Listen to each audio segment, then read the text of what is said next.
Domo, welcome everybody. Today we are playing Eversion. A totally normal, totally not spooky at all platformer. Look at how cute it is. Totally not spooky at all. I see it's still pretty loud. There's no way to lower the volumes. There we go. So yeah, Domo, pork roll, Domo, cosmic. I'm gonna evert!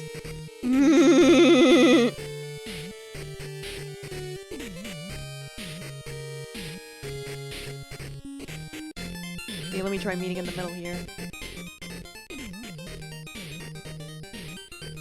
Or no, wait, that's the opposite.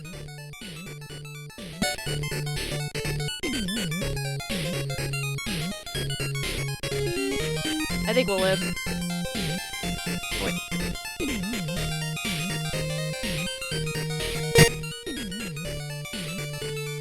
There we go, that'll do it. It's like, sorry for the jump scares that we haven't even started yet.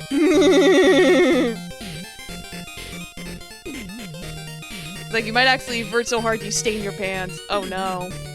Well, we'll give it a try and see how it goes. Look at me, I'm such a cute flower. I jump and I get jewels. I like jewels. I guess I can't jump on clouds. Got little Goombas.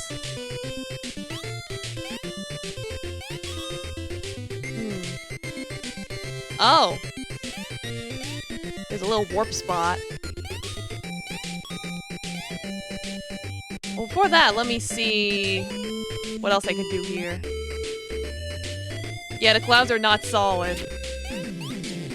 Like, I see this now. Oops! Well, at least it keeps track of my score.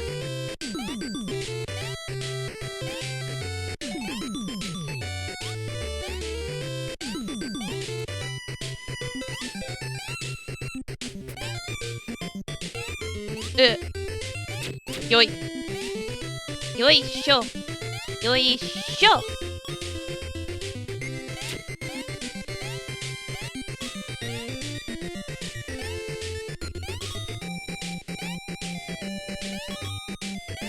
Alright, let's not wander off too far. If I invert, I should probably climb up the clouds? Hello? Okay, cool. They're solid now. Yeah, it's got hardcore Mario vibes.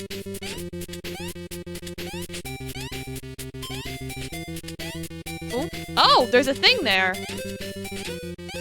E.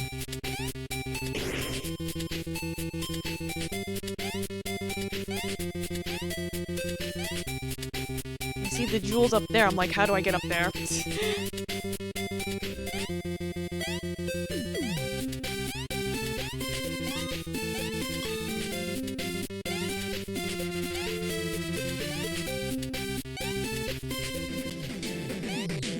Like, alright, it goes back to normal.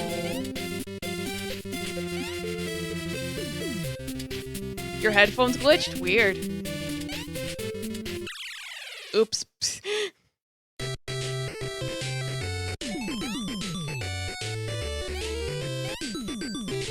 Ah, I see. Oops. Do I have unlimited continues? Might take me a while to get the hang of this. I haven't played Mario in quite some time. Well, I did play Wonder, but eh.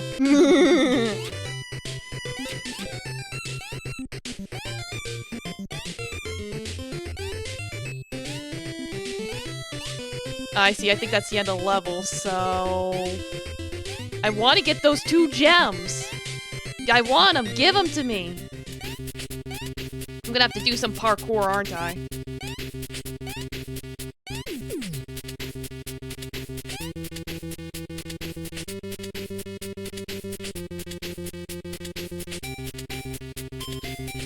Is there any other parts I can evert in?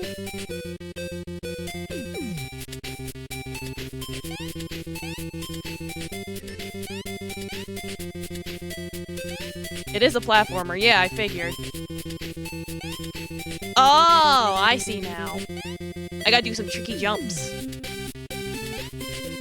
Like, I can do a little run and jump. I got it now.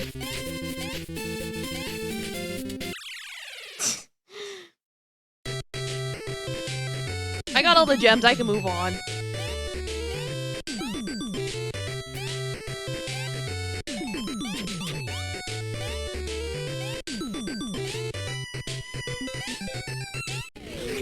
And the level's clear! Yippee!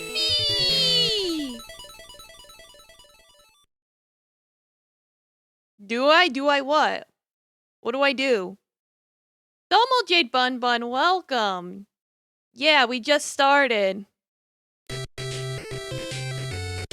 How you doing? Like, as you can see, this is totally normal, cute platformer. And then I fall into a cloud.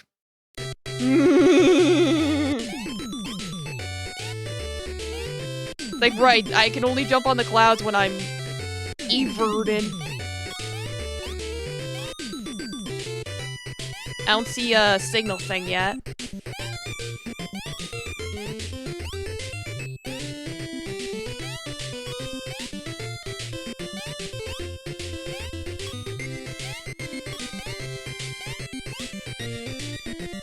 Yeah, it gives perfect SNES vibes. Yeah, it does.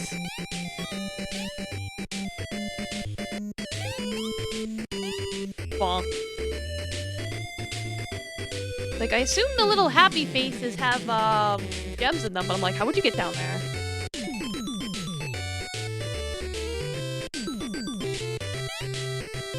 I'll have to wait. Oh, the evert's up here. Okay.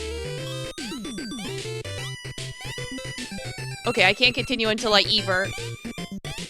Got it.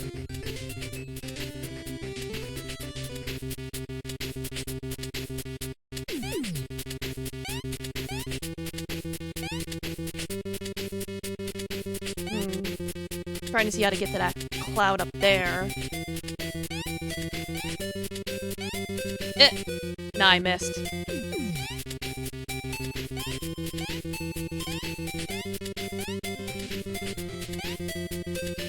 Ah, no, ah! Yeah, I'm not everted enough. Oh, let me checkpoint here. Okay, cool.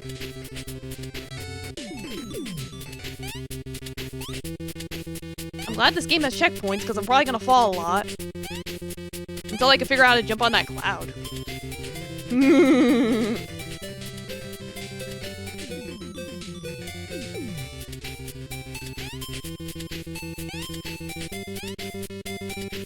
Oops. This game is good stuff. For bait, I'll probably get plenty of rage pick flips. Yeah, probably.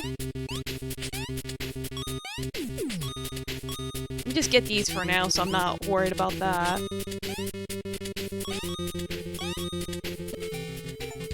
Oh, there's another layer? That explains the withering plants.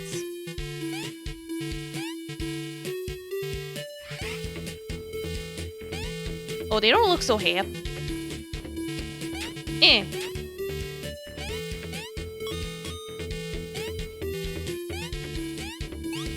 This game's like an onion. It's got layers. Okay, I gotta be careful with this cloud. Okay, bonk.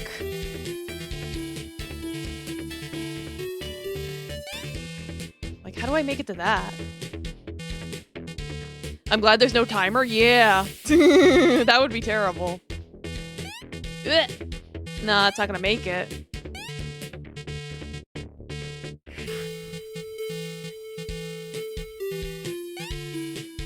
Then I would have to go up here, right? Oops. Psst.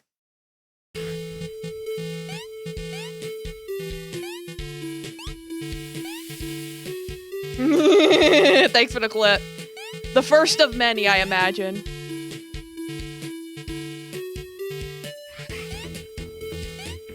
Yeah, because I think I have to jump up those clouds to get back to the other side, because I remember there was smiley faces over there. Because I think if I keep going this way, that's just gonna take me to the end of the level, right? Yep, that's what I thought. Okay. Because I want to get all the things!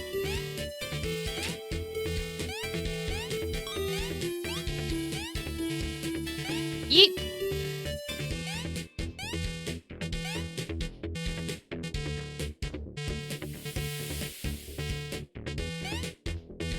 Oops.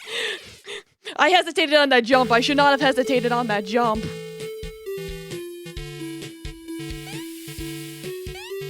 Domo alligator, welcome. How you doing?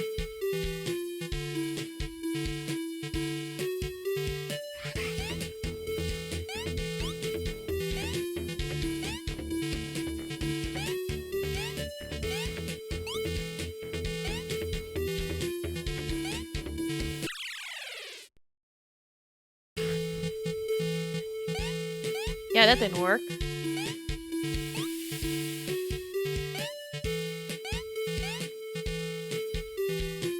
Ah!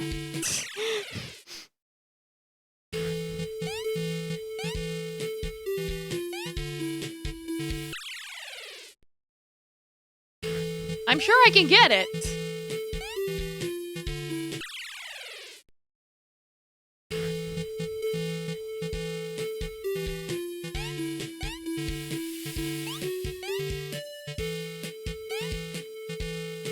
Maybe I can unavert.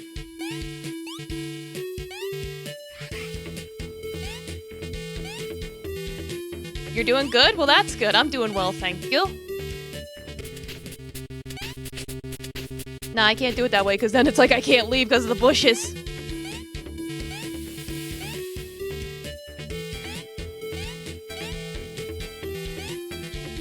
What do I need to do?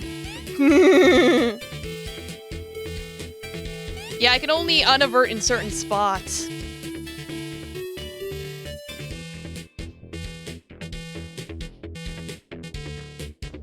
Reaverting.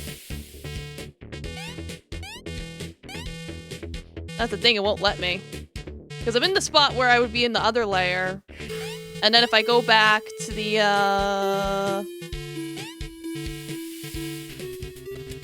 here, I can't leave. See? Because the tree's in the way.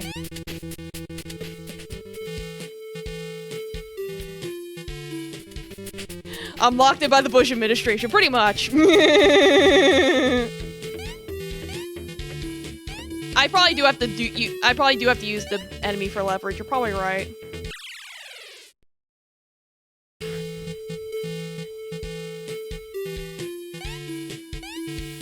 You know, I'm like, how do I time that? Yeah, you're right! Oh, god damn it, there was something up there. I'll go get it. Now that I know how. It's like, that's like the equivalent of like dropping Yoshi to get to the top of the flagpole.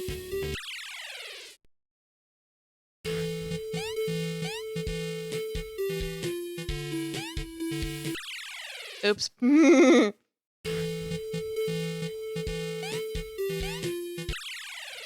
It's gonna kill me a couple times before I get the jump on it. Like the good old days after Bad Date. Wait, Bad Date is bad. Ah, goddammit. Of course I only get it only one time. Okay, here we go. Get whatever this is. I want the secret. I want all the secrets. Alright, now we can go finish this level. We're okay. This is fine. Everything's fine. We cleared it. Yippee! I think there's like 8 levels or something.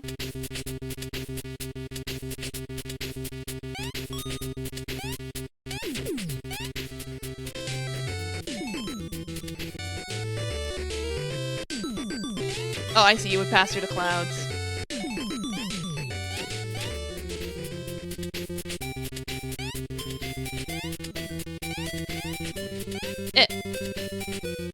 Yeah, EUV. It probably spells it out. There really needs to be a Yippee redeem. I should add that. You're right.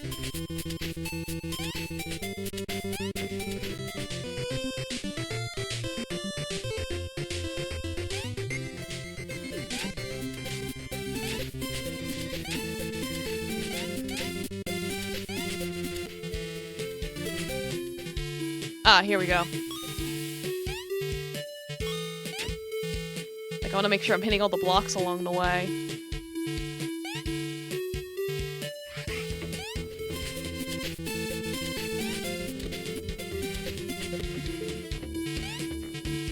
There seems to be layers within layers. Okay, there we go.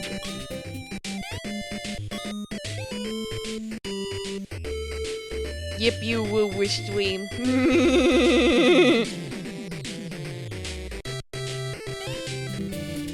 Yeah, I gotta evert the aversion. Cause like there's layer 1 with like the clouds, and then layer 2. What's happening? What? Hello? Why do they look like that?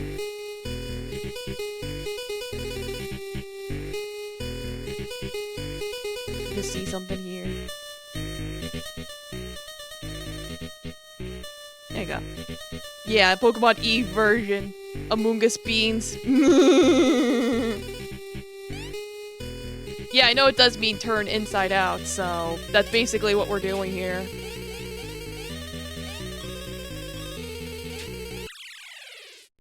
Oops, crap. Oh no, it started me all the way back at the beginning! Ah no, I messed up! No!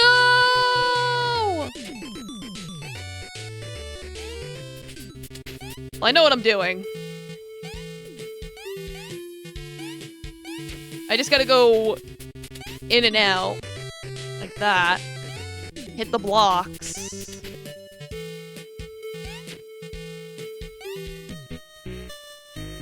And then I'm here. Domo Heavy Aether, welcome. How you doing?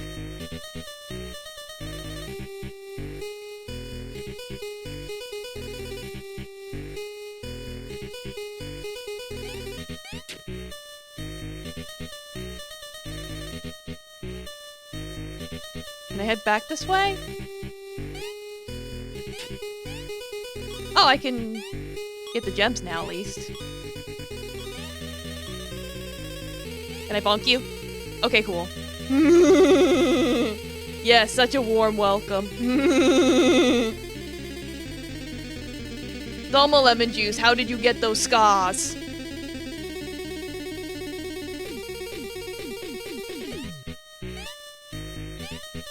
Yeah, I can't jump up on the clouds.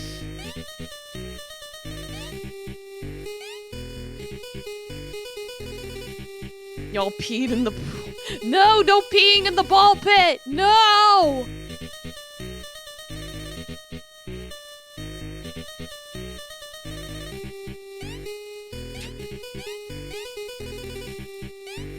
Oh, I got the jewels already, so that's probably why it's not counting it.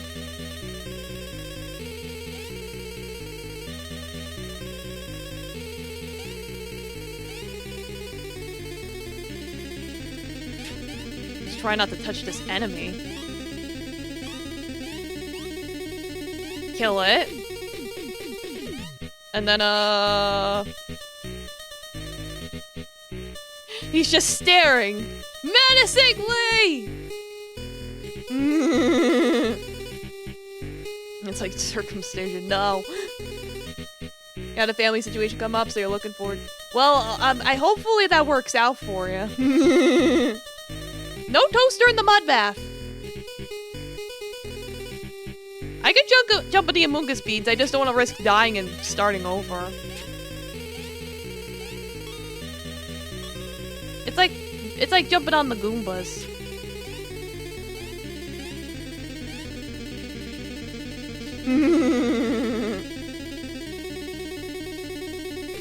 Yeah. How do I... Is there a way for me to get up there? It's a little tight. Yeah, why is Mario.exe a link?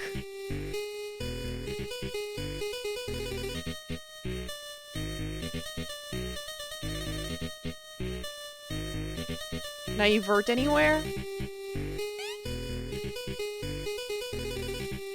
Oh, yes, I can. Alright, they're mobile again.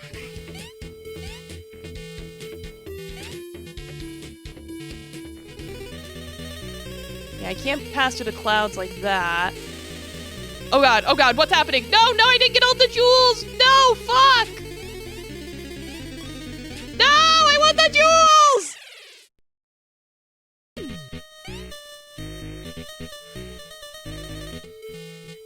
Oh, at least it checkpointed me here.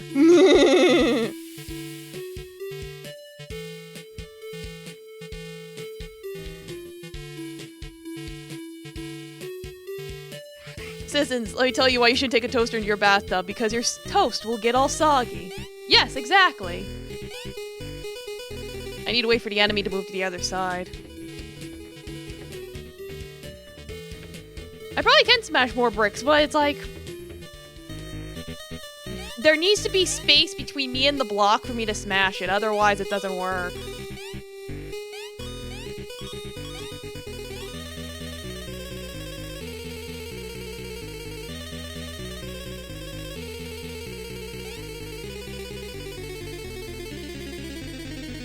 Oh, well, this respawns too.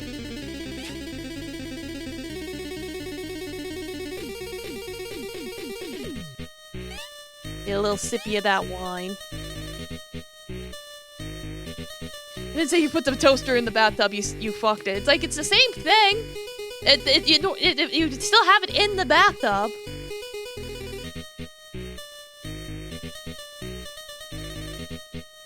It's like, oh yeah, you got that plum wine. I remember you saying you ordered it.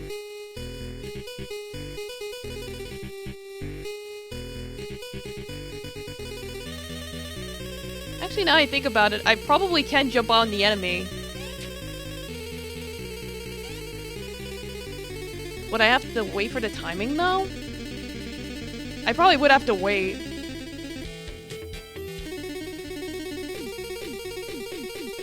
Yeah, like a little more.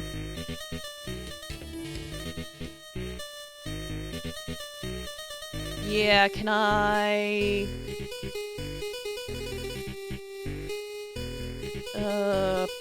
I'm a little nervous. Oh, god damn it.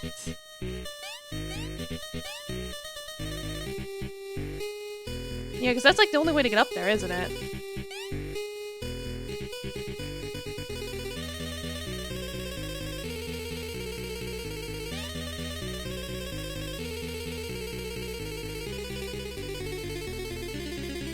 Yeah, it's like I could do that instead and just mess it up.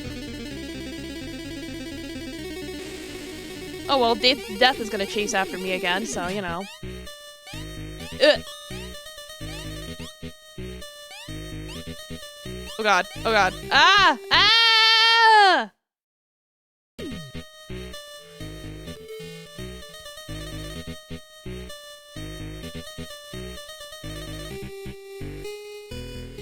I gotta break those blocks.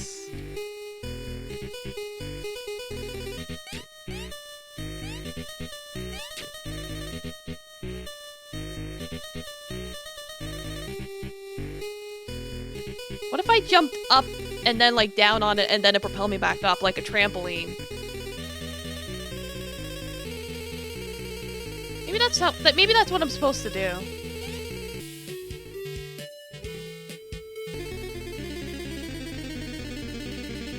A little more.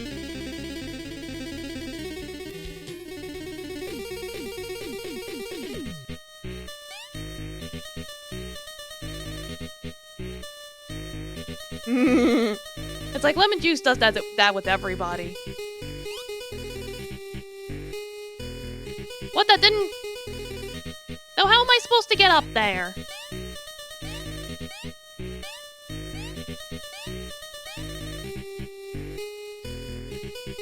Dang it.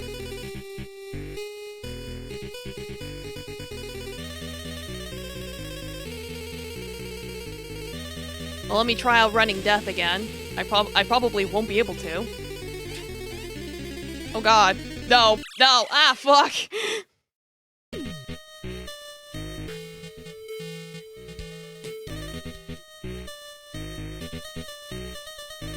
I probably did it wrong.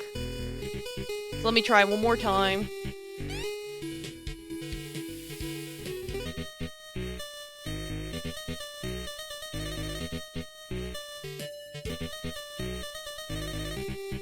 A little more.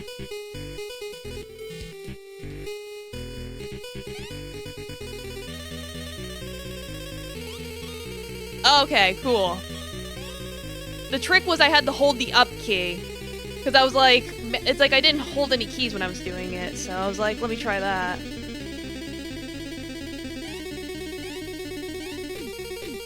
Alright, now we can go try and run away from death, which I don't think is going to go particularly well, but...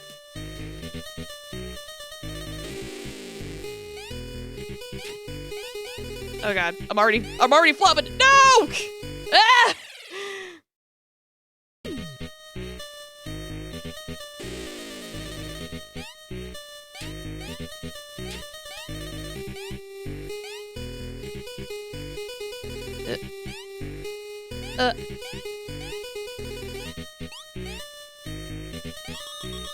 Okay, got the jewels.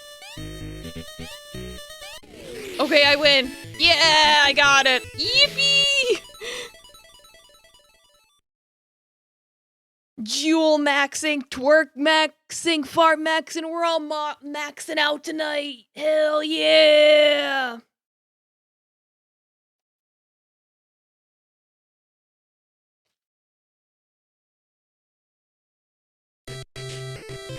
Hello?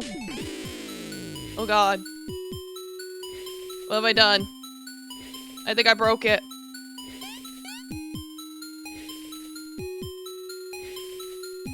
Don't mind me just min-maxing my life build. Yeah, right.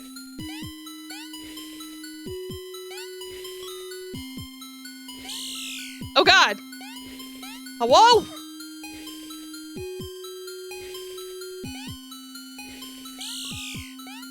Bad hams!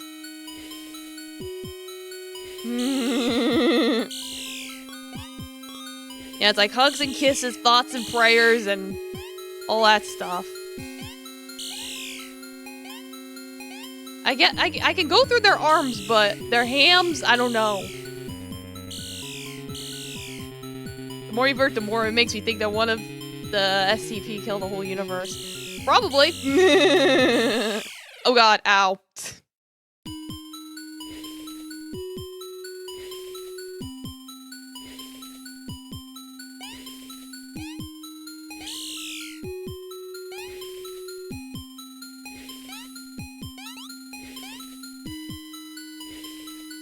Like Vert, like little Uzi Vert? Not Evert, woo.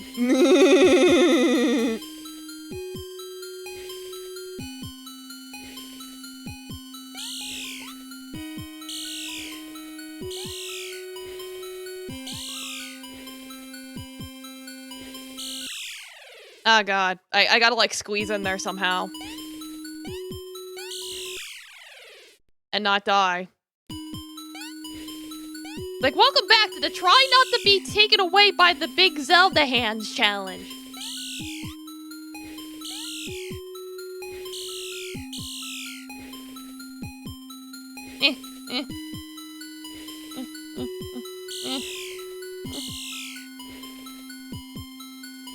Do a little shimmy.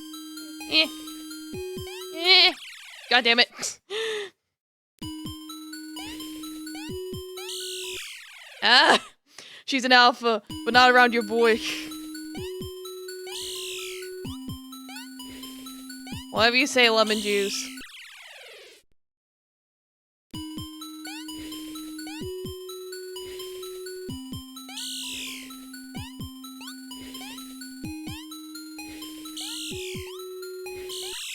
Ah, I keep getting hit by the hams.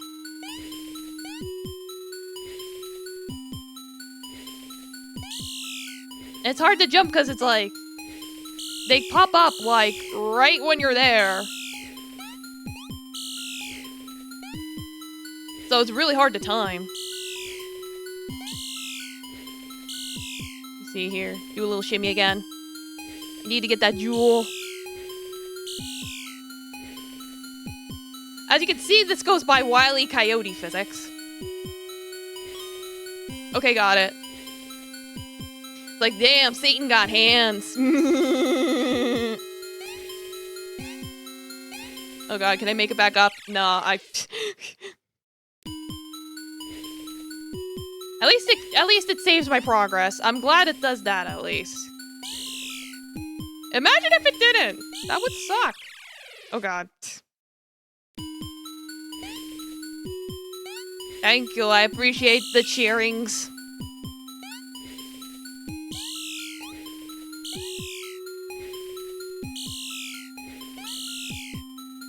Alright, bonk. I don't know if that was the correct decision.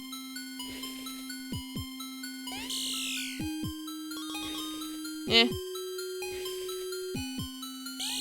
Eh. Eh, eh. More hams? Eh, eh. Oh god. So many hams.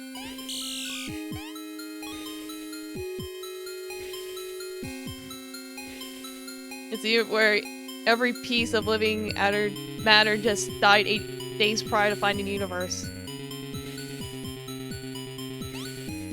Okay. Up.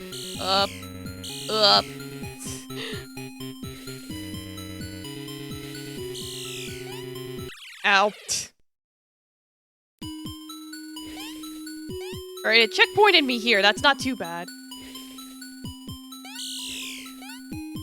Yeah, I say oogie. I say with a G. My favorite is watching you tease the hands. Yeah. It's like in and out, in and out, in and out.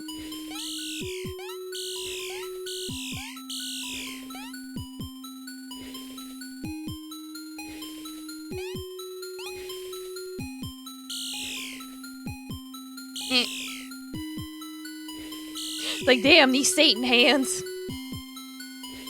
We know you a G. We know you a unit. We know.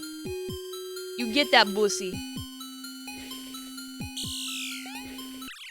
Ah, it's that block above that's throwing me off.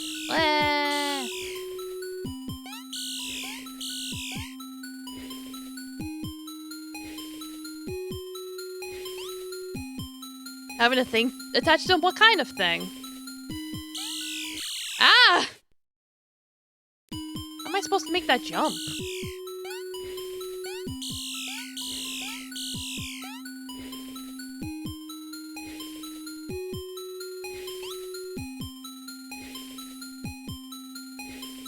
Oh, you a brick house.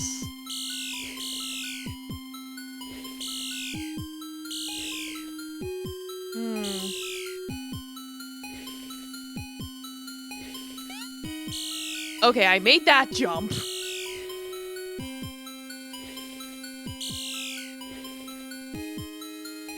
So I'm like, now what?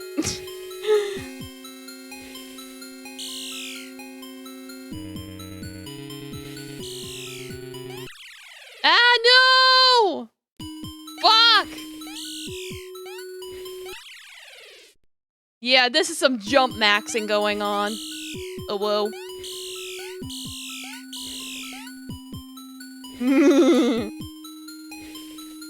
Chocolate bip bookies with the large bulk. Yeah, Jump Kick before it was a thing. Like, this is an old-ass game. This game is so old you can't even adjust the volume. I have to do it all manually.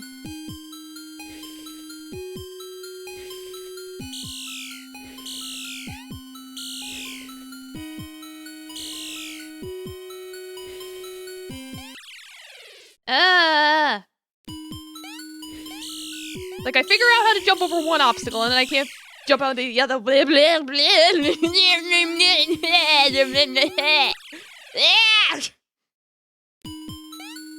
Yeah. Got that Dracula flow. I smoke the real him rain. Rapscallion, throat sizzler blunt. Y'all can't fuck with me. I left my lock in the Vatican.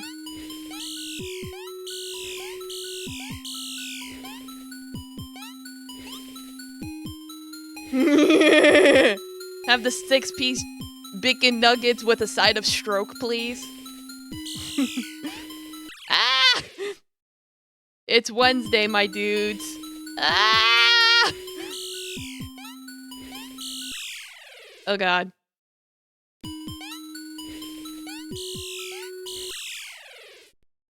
I'm getting scraped by his long fingies.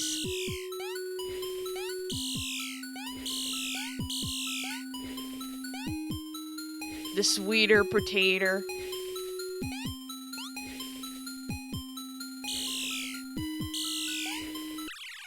Why do I keep hitting that stupid block?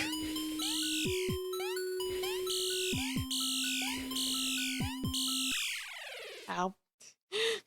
Dracula Flow AI voice cover when.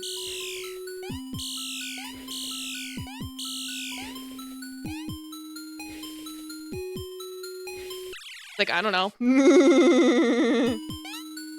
When I have, 6,900 followers.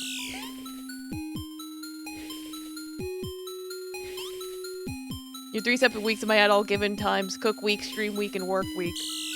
Whatever makes you productive. Okay. No!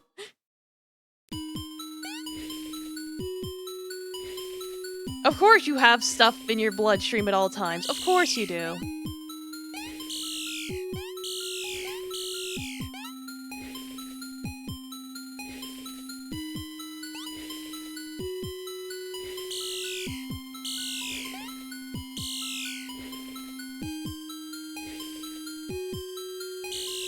My concern with this hand, it's like, if I mess up the jump for it, I die. See? Of course you decided to become worse. Oh, god damn it! Yeah, it's like, it's iron, protein, and water.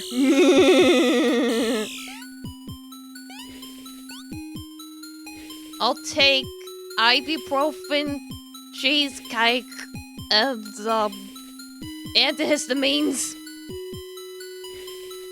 And Swedish fish, please. Just directly inject into my veins. They call me Yak. Let's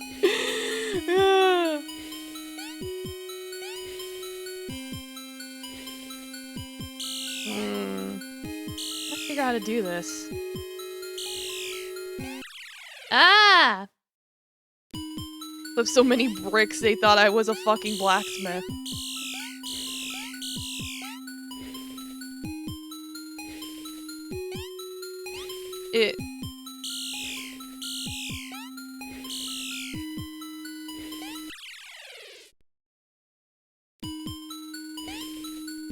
I did try dropping before, but I'll try again.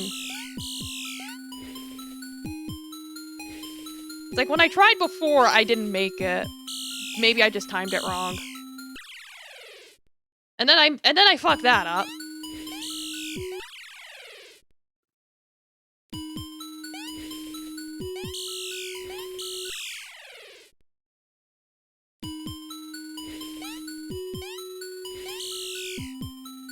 That strain has me removing water from the fettuccine.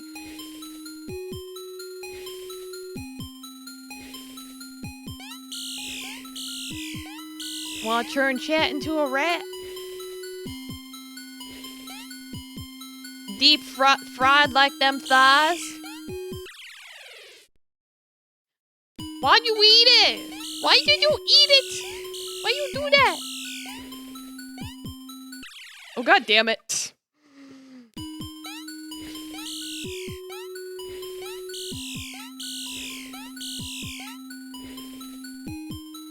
If you hungry, you eat potato chip. They call me Pepto-Bismol pork roll because my tummy hurt, but...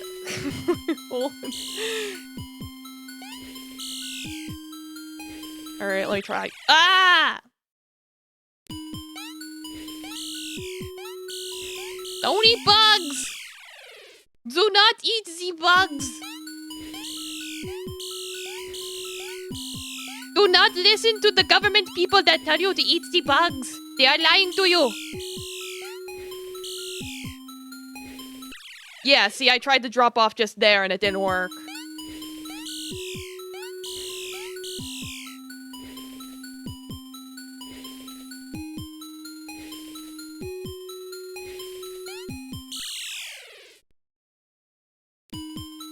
Wrong roach. I don't know what you kids use. I don't know about your recreationals.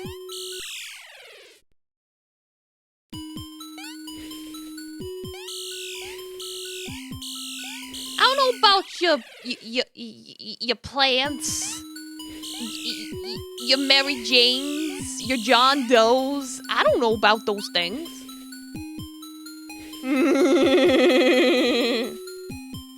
I like spaghetti called them mealworms.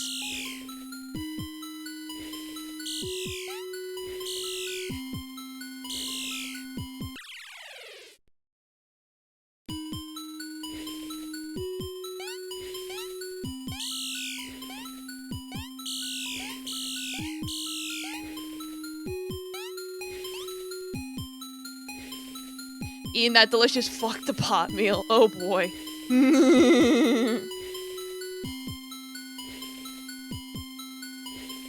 Like, don't make the blindness soup! No!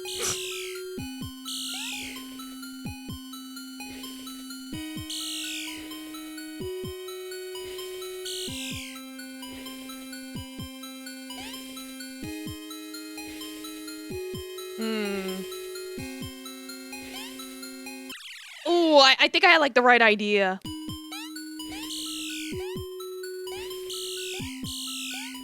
Where it's like, I do, like, a partial jump, and then I, like... I gotta make sure I don't touch the hands.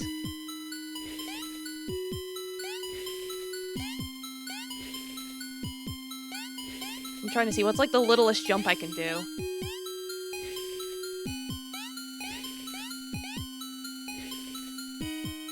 You've been called to duty. Yeah, rest well.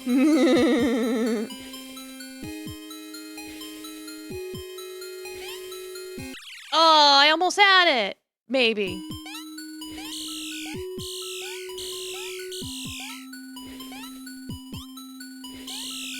Ah!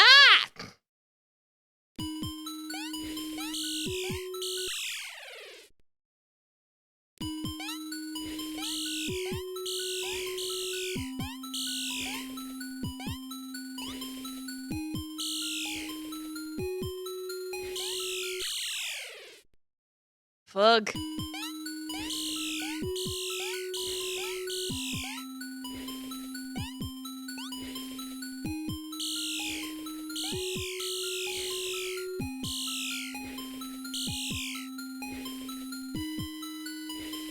Yeah, I'm like...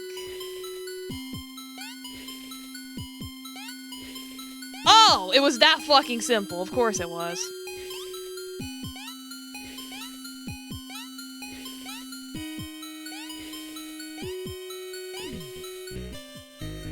Oh, I'm back. Okay.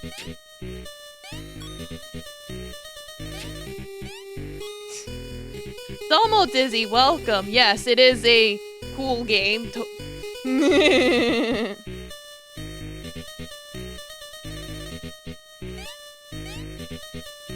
Alright, now I gotta get it back up there. Ah, no!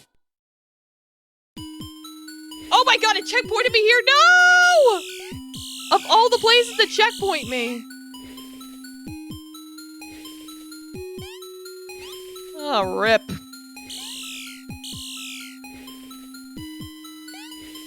At least I know the trick now. Only took like 20 tries.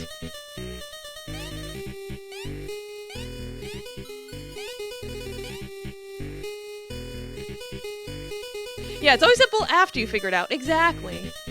Yeah, I got the girl failures copium going on.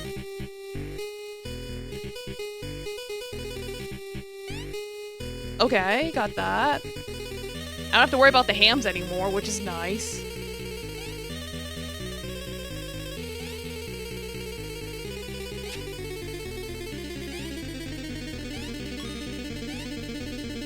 But those are in the way. Oh boy.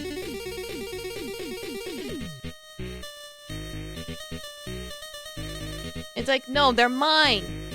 No juice for nobody.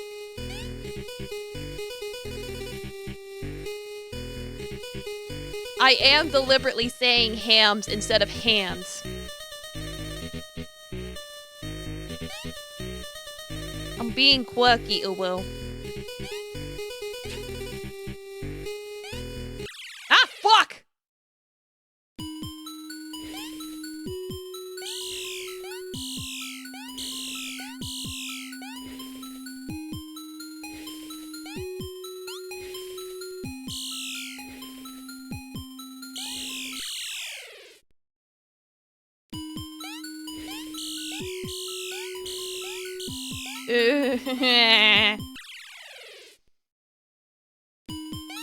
It's like, welcome back to I still need to find 10 more gems.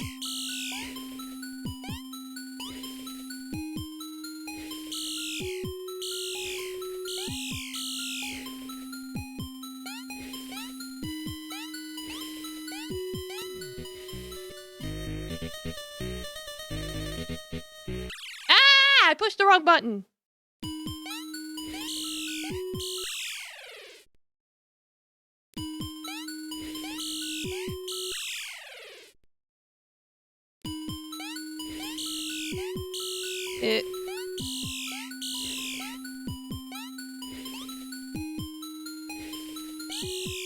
Fuck!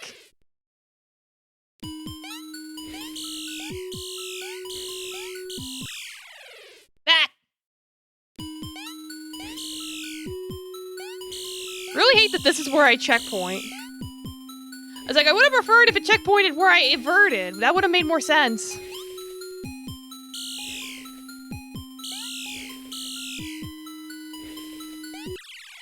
Ah, I was too close to it. Fuck.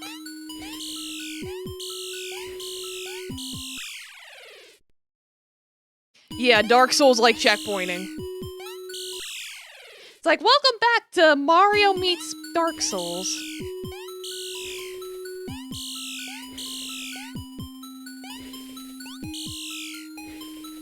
Yeah, just a tip. And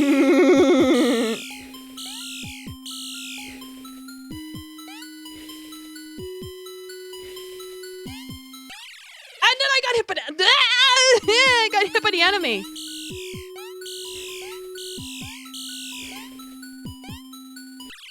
Ah! Heckin' enemies. Stinky. Like, yes, we know. We know, Cosmic. We know. The tip kills.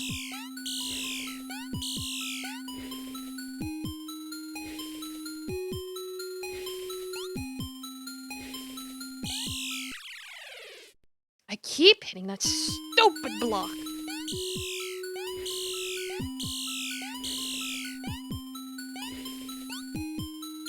I think that's the true horror of this game, is having to do this part 20 million times.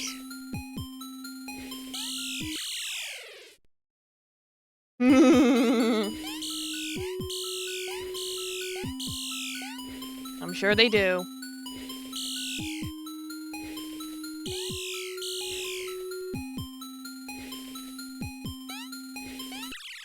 Ah, I hit the...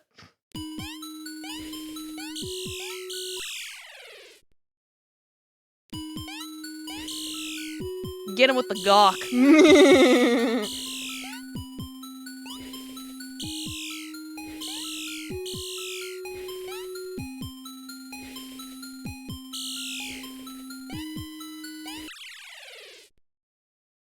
It's like, suddenly I can't time that correctly. I figured it out, and then I lost it. Domo Squidchama, welcome. Yeah, this is basically evil Mario.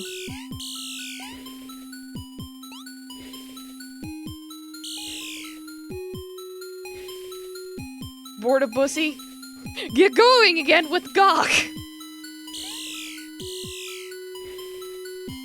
Like, yeah, just contact your nearest hyena.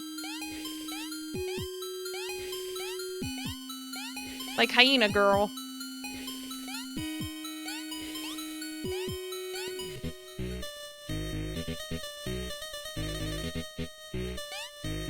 Alright, back up here.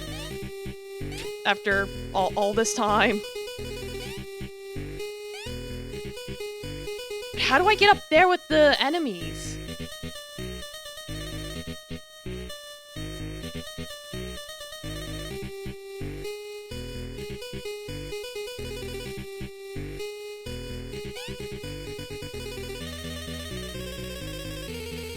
I'm worried if I try and jump up there, I'm gonna fall. I don't think I'm gonna make- I don't think I'd make it.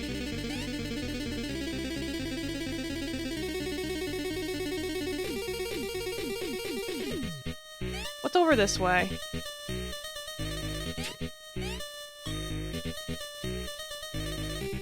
Sales department, hire this miscreant. New! Gawk! From the makers of Bussy. We bring you another fun item. We are not sponsored by Adam and Eve.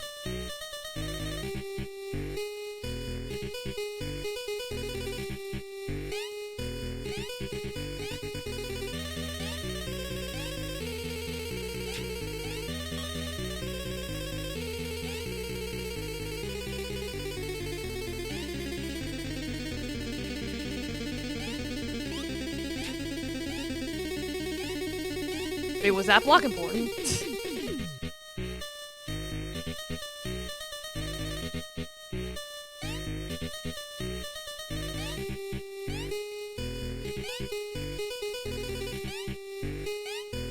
I think that block was important, god damn it. Wow, funny enough, it checkpointed me here.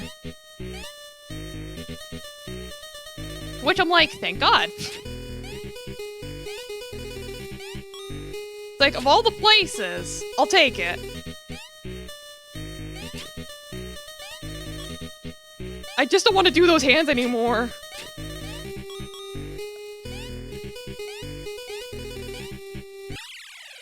Ah. Well, send me back where I wanted to be anyway. So I just gotta get those 3 jewels and then...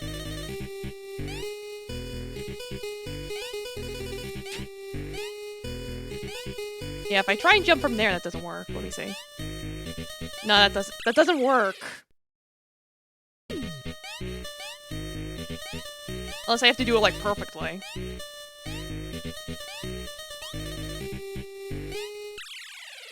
At least I don't have to worry about hands anymore.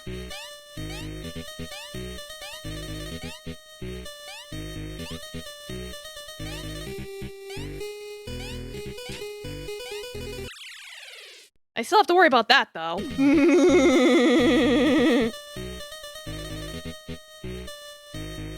Yeah, it is like Mario meets Jump King, basically.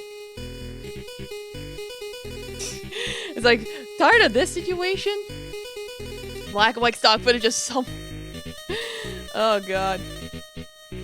It's like fumbling Bussy on the floor. It's like those, imitation boobs, but like with a Bussy. It's a good dragon.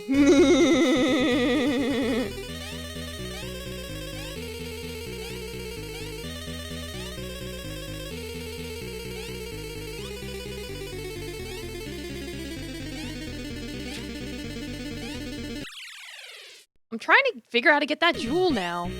It's like, we're almost there, but it's just that this level's a pain in the butt.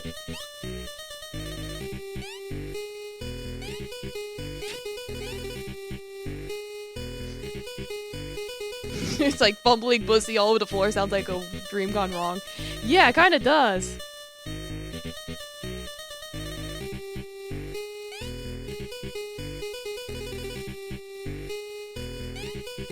I think I have to evert. Oh, hello. Any hams? Yeah, there's hams here.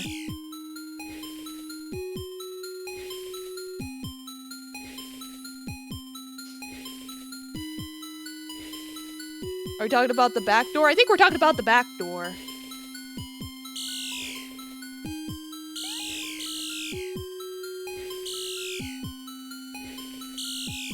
Yeah, so how would I get up there then?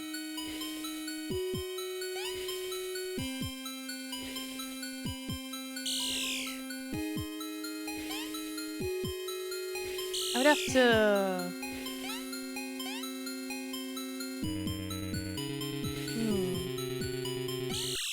Ah, no, that didn't work.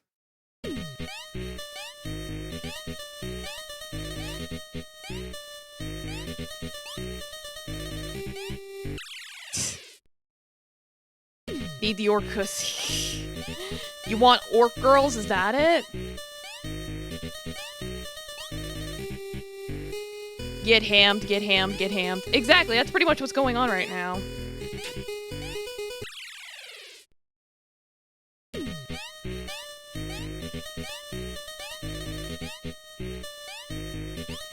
Like, I'm so close. I only need to get 3 more jewels and then we can get the hell out of here.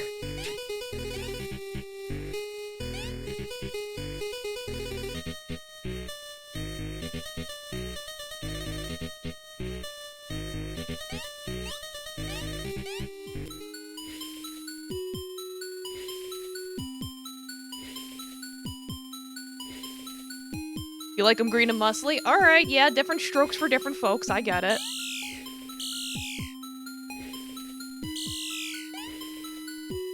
Yeah, so I'm like, how would I...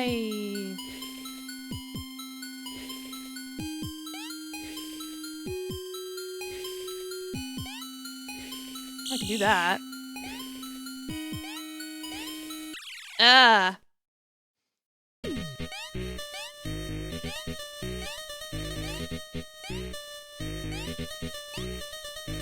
You saying you don't like your boys green and muscly? I like the muscle. I'm not sure about the green, though.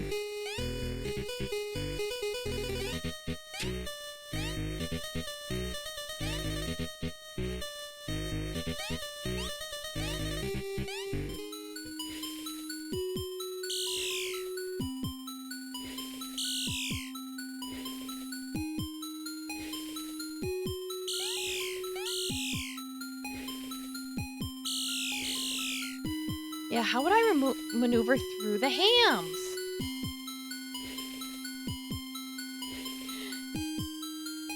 Well, you said you like Shrek. I said I was fine with people shipping me with Shrek. Domo Yoshihiro, welcome. You got the British teeth?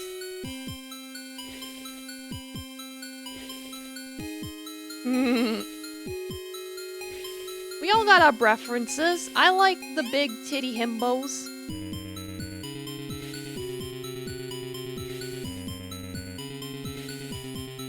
Yeah, I'm like so confused. I'm like...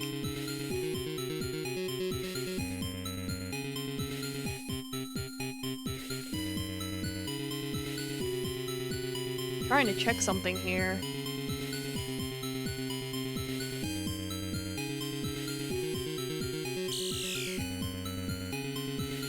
Like Shrek.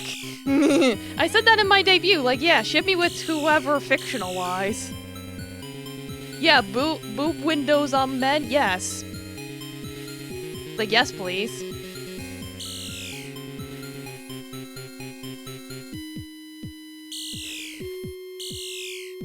Like, I guess the only way to do it would be to try and get to that ledge there?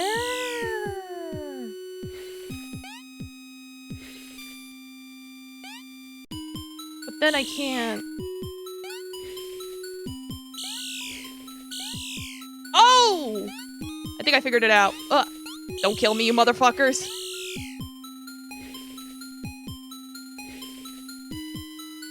Alright, I figured it out. We're good. We're done. Get out of here.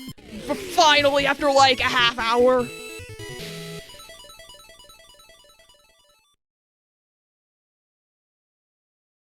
What's this about, call Fifi?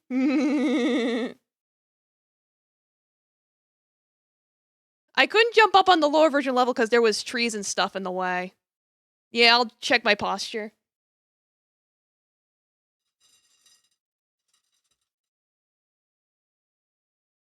But yeah, no, the problem was the hams.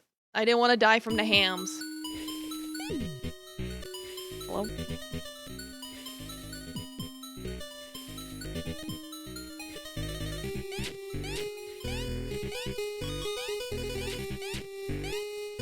Start by getting all these jewels.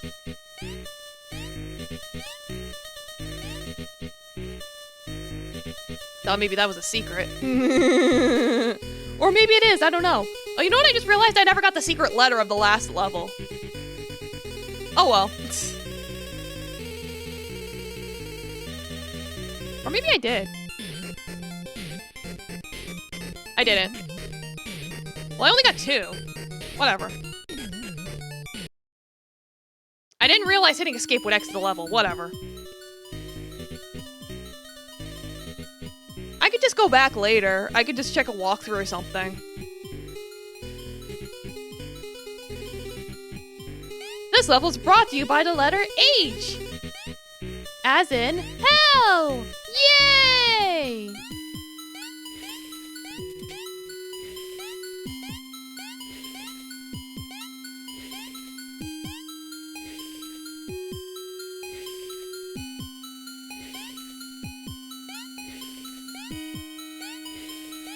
Let me see, maybe if I jump up to the top?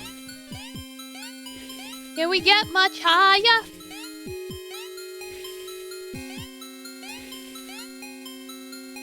Can I evert up here? Oh, here. Oh, hello. What are you doing to my score?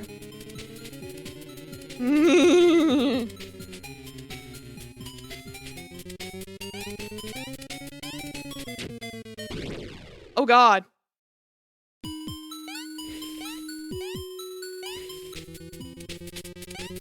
So that can kill me. Good to know. Oh God. Like, this is Halloween. This is Halloween. Halloween. Halloween. Halloween.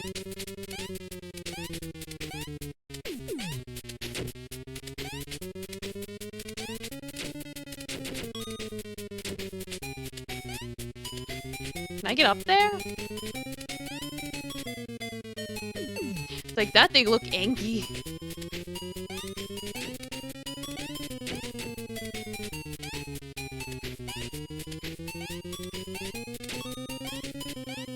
How do I get that block? Oh God. There's just so much blood.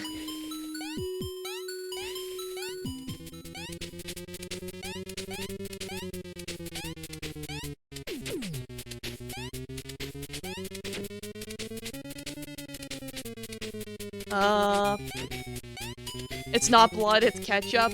Whatever you say.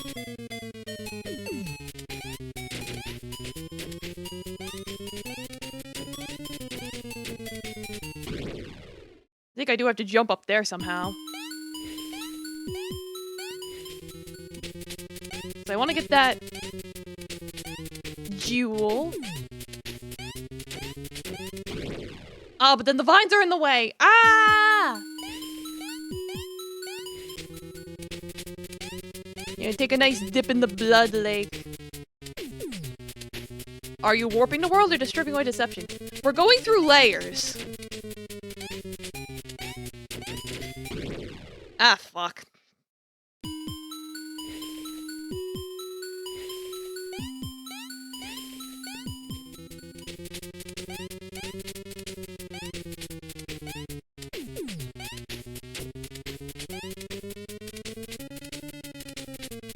Like an onion, you're just like Shrek for real, for real. Yeah. And you got ketchup all over my uniform. I'll never forgive you!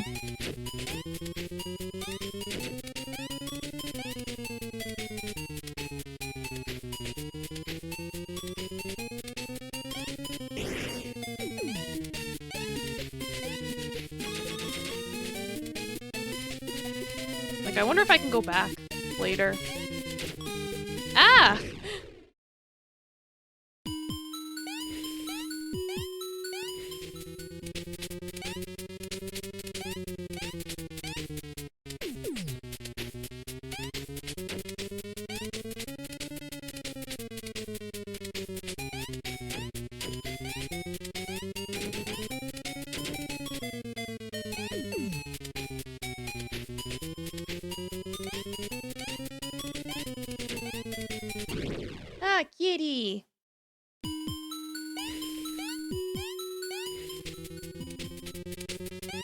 trying to do jumpings and he gets me.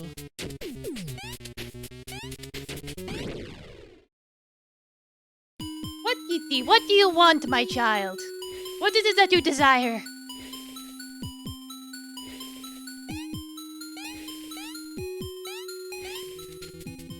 What? You want laugh? Huh? Wanna go up here? Yes, pet Kitty. Make up your mind. Yeah, he wants to enter the hyper-violent world on the screen. Of course he does. Ah, goddammit.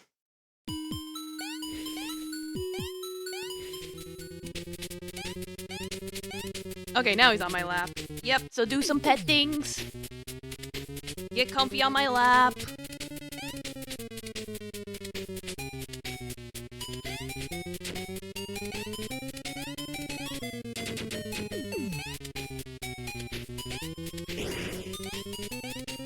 Kitty, don't headbutt the mic.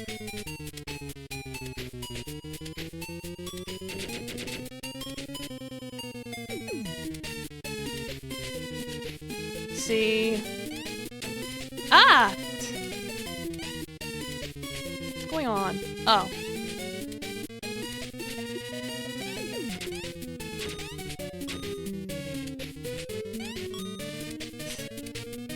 There's Kitty.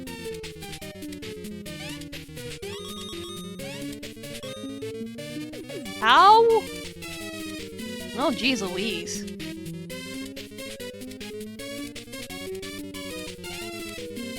Ah, and I fucked that up. What? Behind me? What? Where? How? What? Ooms?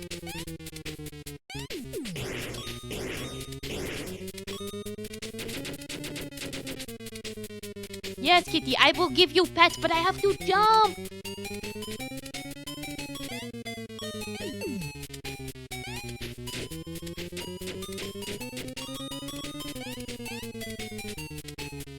Oh. Did I trap myself?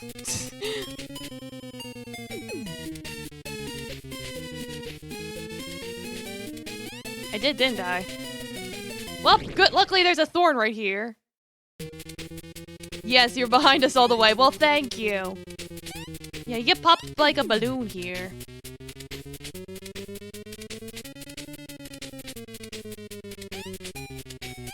Like, how'd you get up? Death. Oh god, there's so much blood splatter on the screen I can't see.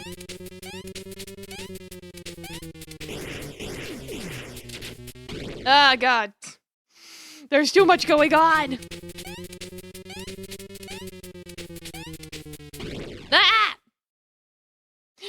They're like, stop!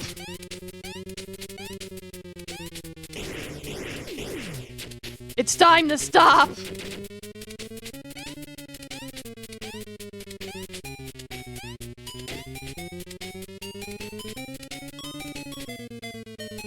Is that an avert spot? You know, it's like, I could probably wash the screen with that.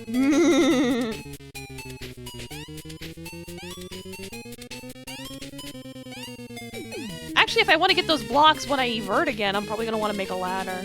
Maybe. Maybe.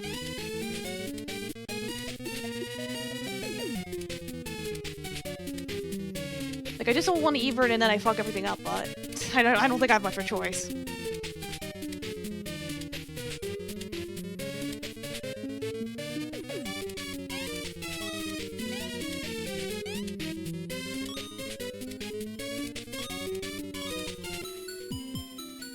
Alright, everything's back to normal-ish.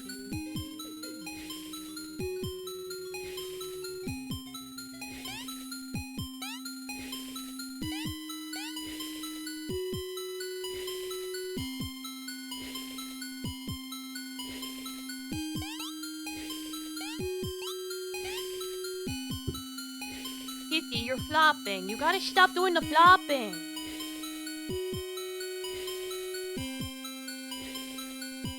Here's your boy head.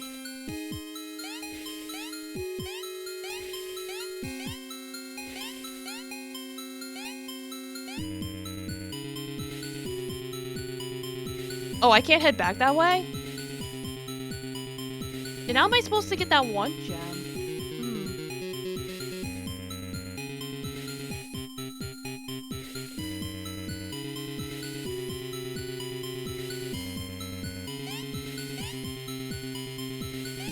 Unless there's another place I can evert in.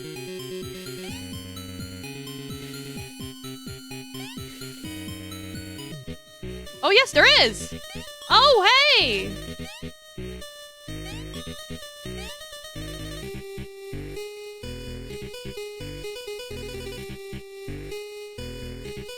Ah, but then I would have to hit those things. Ah, I knew it. Ah, fug.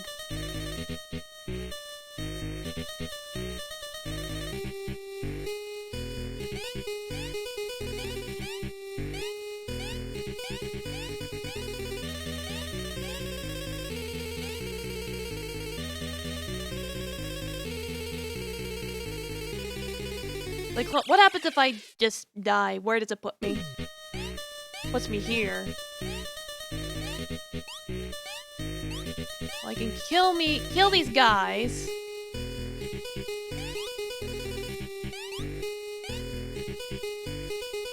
I can't evert? No? What? Alright, I'm gonna have to come back to this level later then.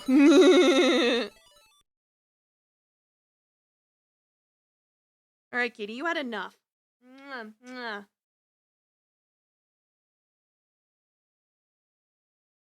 It wasn't the wrong spot. It was in the middle. I remember it being in the middle.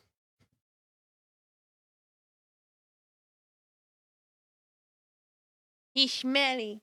Davy is smelly.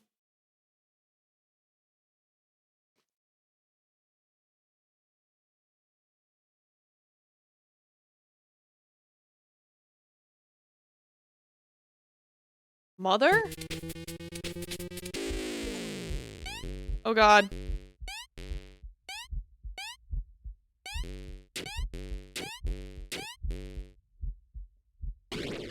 Oh god.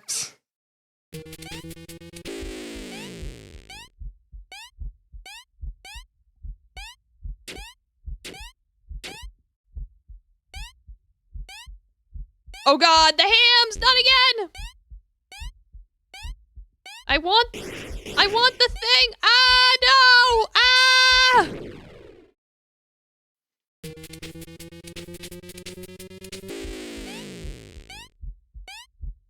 It's like, me mom's dead.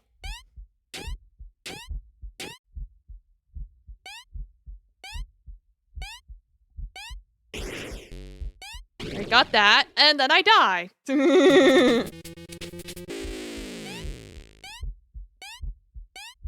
I did see there was like a world select, so I'm like, I'll just redo 5 later.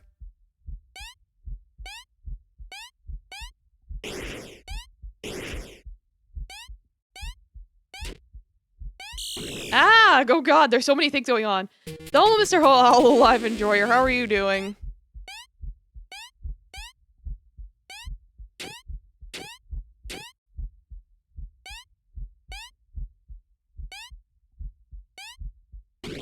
Ah. One of my fave ways to mess with yo mom jokes.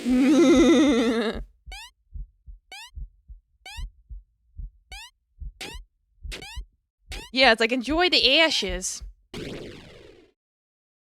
Gosh dang it.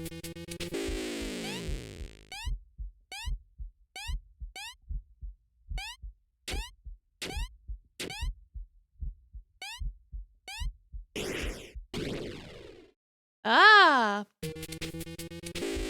Gotta get all the blood juice. Oh, whoa, whoa, whoa, whoa, whoa.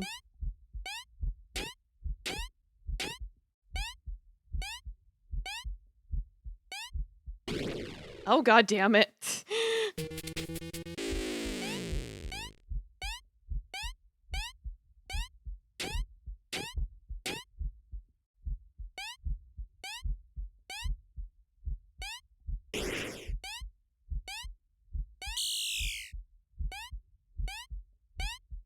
I can make that jump. No! Like, this is hard.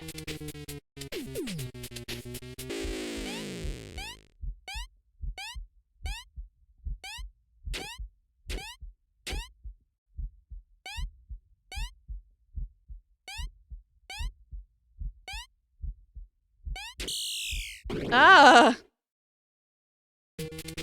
Woo woo woo. Cast a spell on you. Skedaddle skedoodle. Your pasta is now a noodle.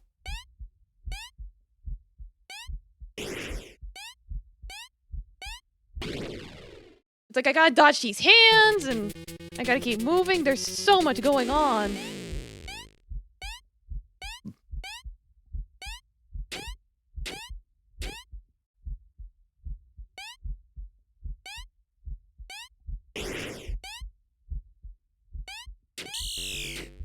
I missed the one. Ah!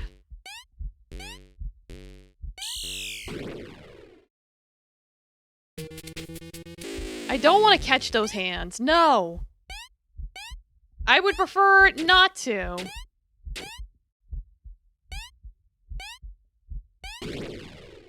See, because they make me explode. I'm allergic.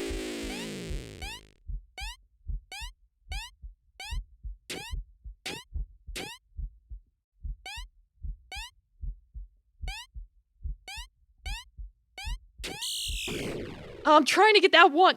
What do you mean you see me? Shut up!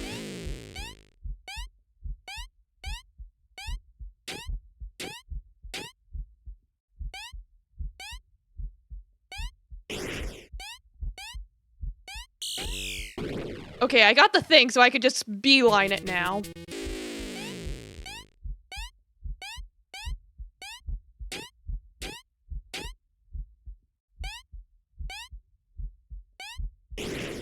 Ugh.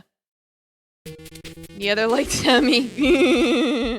Hi, I'm Tammy. I'm allergic to human.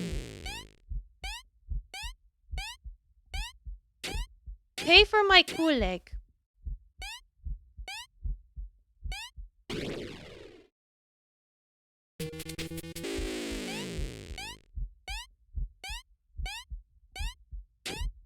I'll get there eventually. Yeah, the Tammys are. Kitty, you're not causing trouble, are you?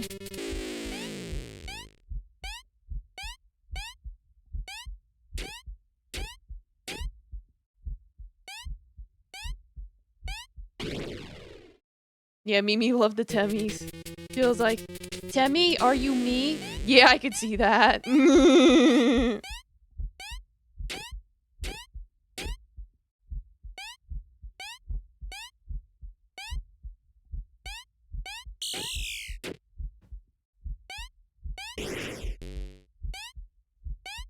Ah, fuck, no! At least I got the thing down there. What, kitty? You want attention? You want play? What do you want? What do you want? What do you want?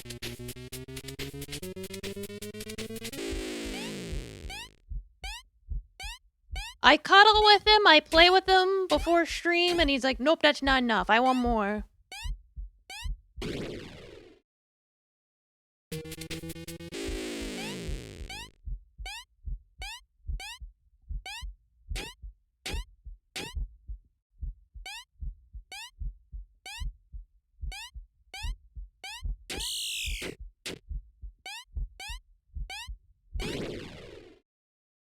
Yeah, the cuddles are never enough.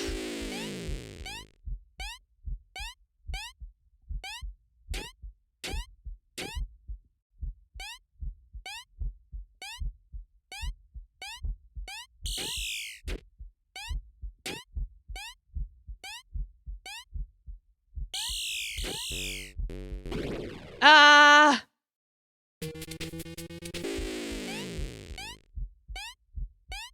Yeah, Taffy is a boy. He is a mischievous little boy. He's a mama's boy.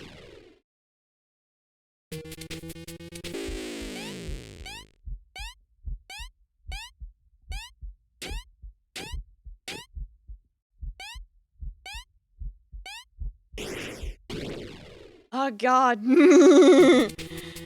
Flood Runner? I don't think I've heard of that one.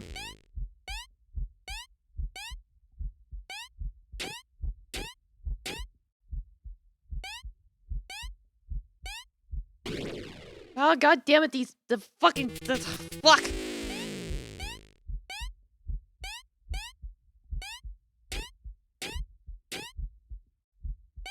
Like, would really love a checkpoint at some point.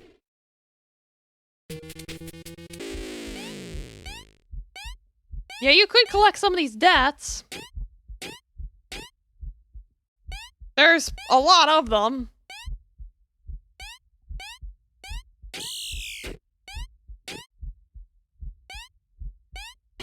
Ah, I waited too long. Fuck.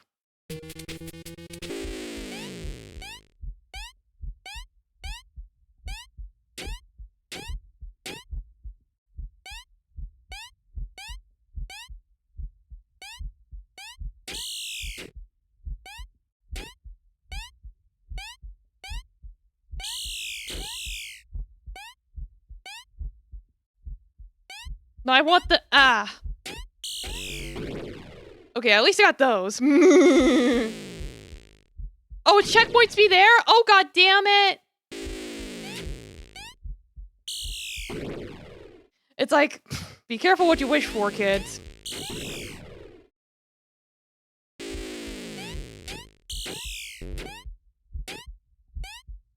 Hopefully I can avert or something at some point.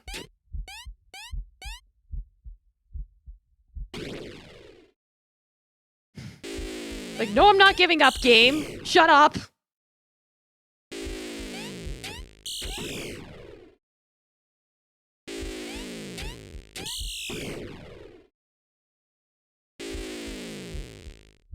Simplified Eclipse again.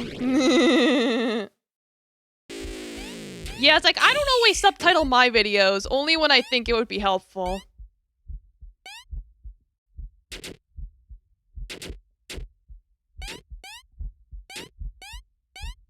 Oh, god damn it!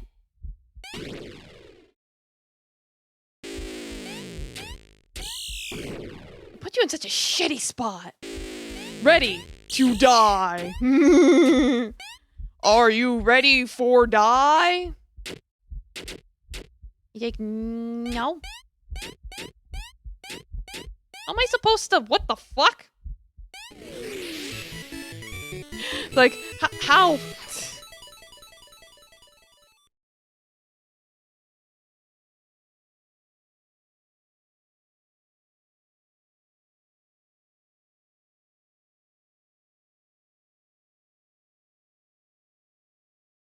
Yes, I get it. You see me.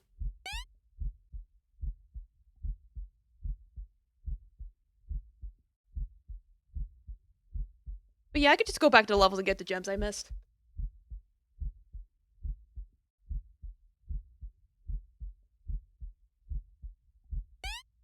For now, I'm just gonna cope and seethe and mold.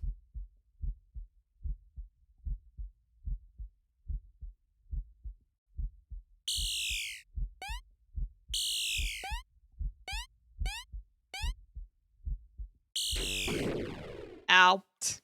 It's like, stop.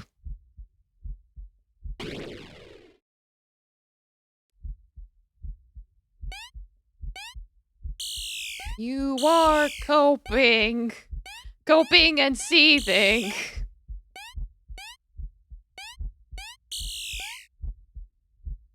No, I don't think I need to evert anything yet.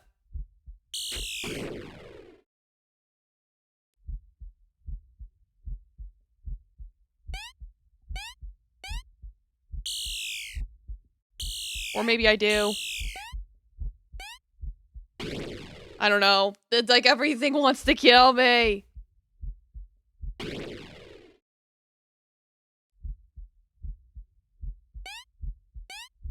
I don't like it.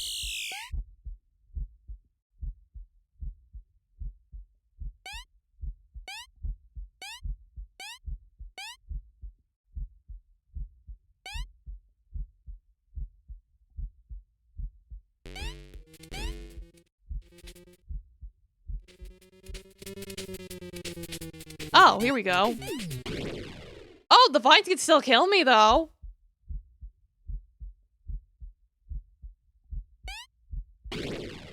Ugh.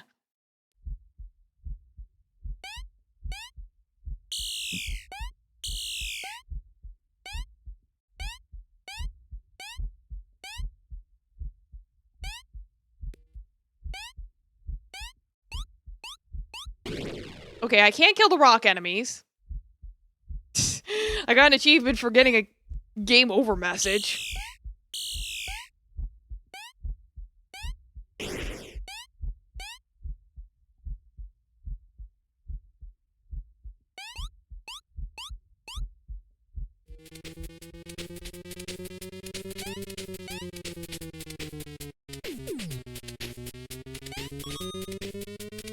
Let's see, get those.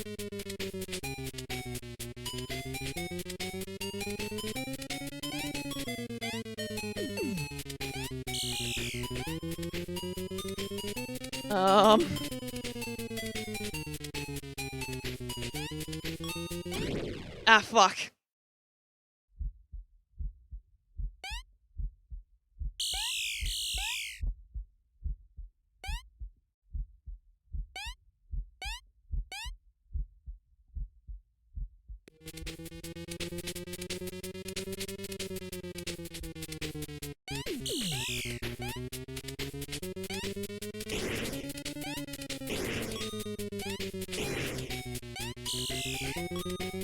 Alright, get those jewels. Jump over the hands.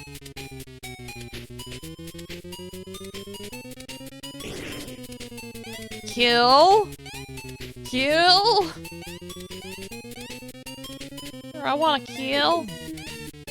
I can't reach.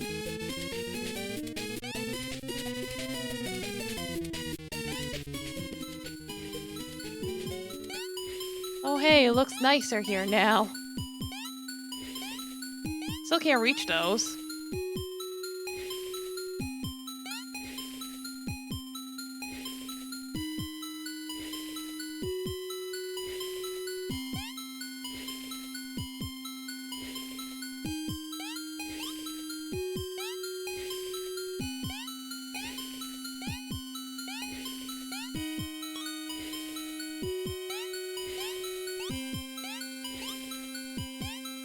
I see the jewel hanging there.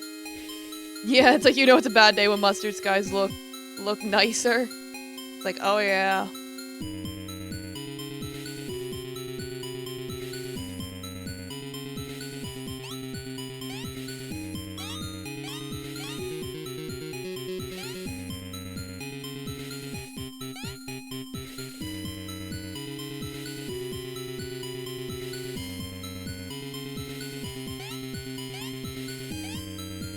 Okay, I can't do anything there.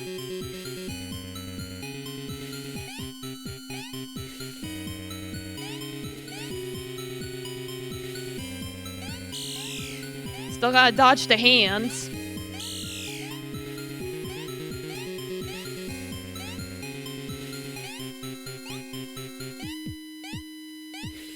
Oh, can I get these now? Cool, okay, I got those now.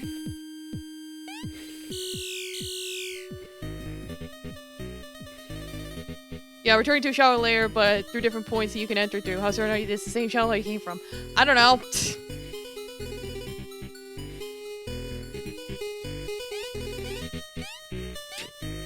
Colors. We're painted with all the colors of the wind.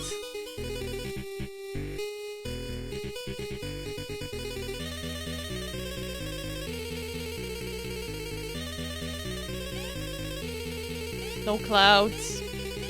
No plant.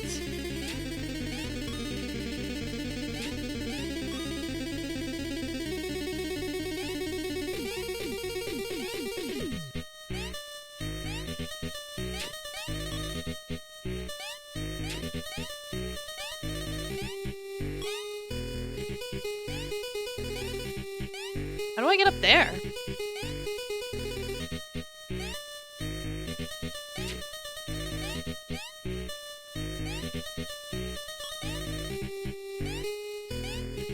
How do I get up there? There is much confusion.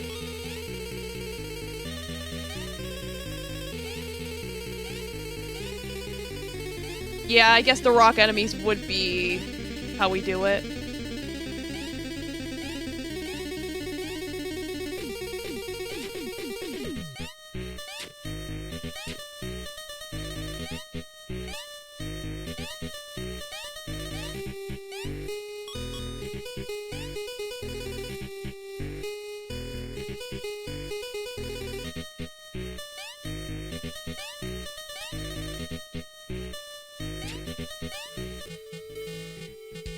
Alright, now we're here.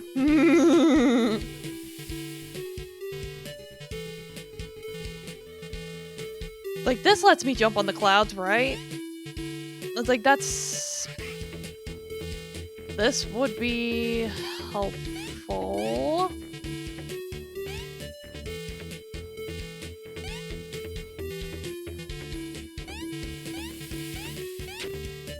Okay, and I can still jump on them, so there's that.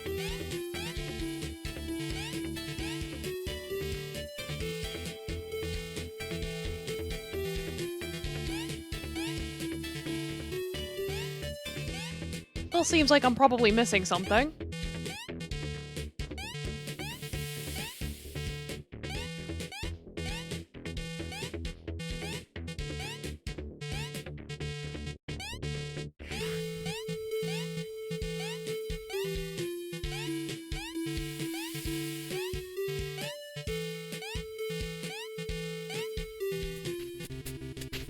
Ah, here we go.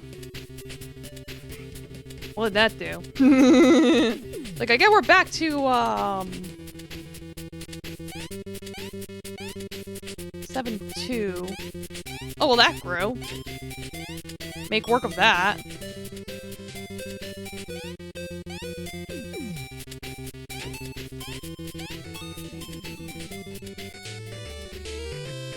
Like, look, we're all the way back to the first world. Isn't that nice?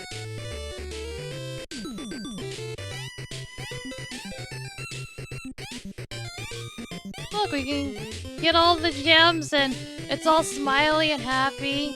It's not lies, no! No, it's not.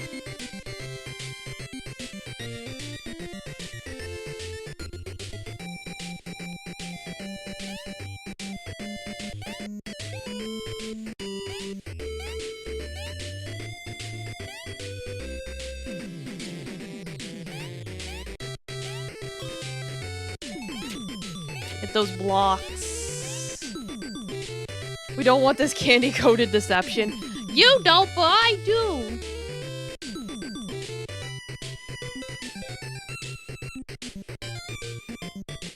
He's like, I'm good.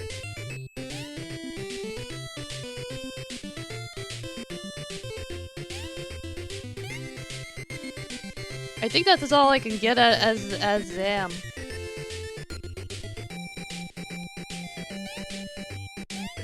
I think I gotta backtrack now.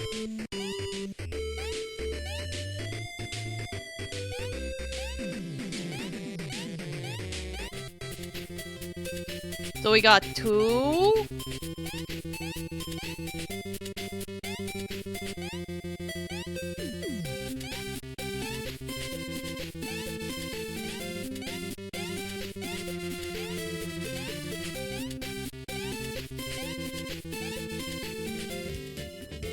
Three?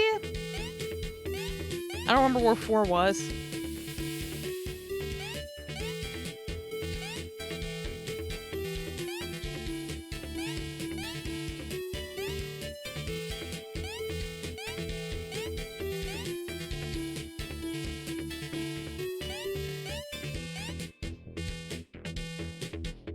There? Okay, that's 4.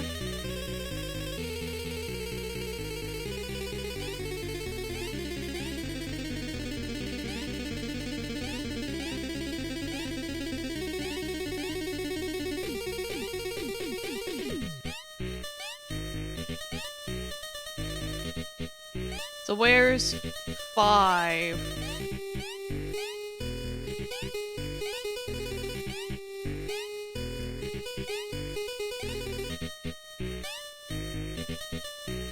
Was it here? No, was it here?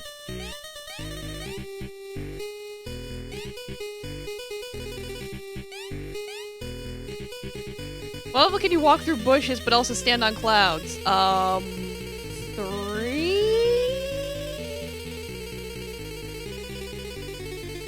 Oh wait, I think I have to go back to where the hands were. That's it. It's ham time. Yep, okay, so we're back at 5.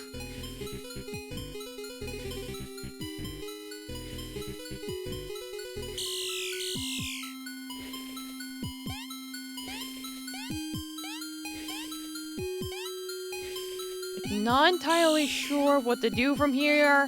I just know the hands are back now. I don't like them.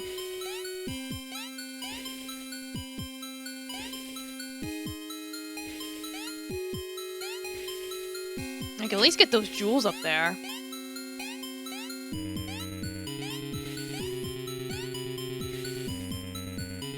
There we go.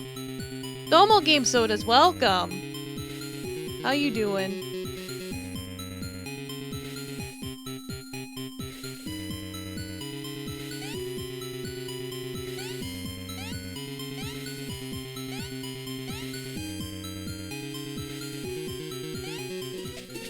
Alright, now we're back in 6.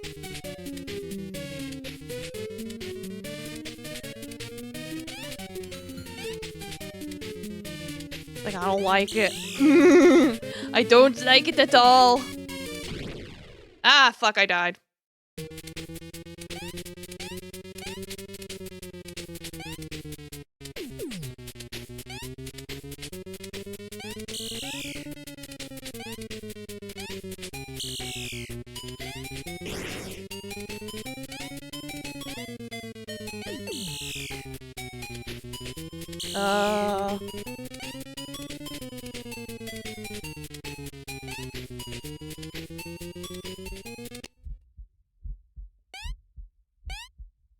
Well, now the rock enemies are moving again.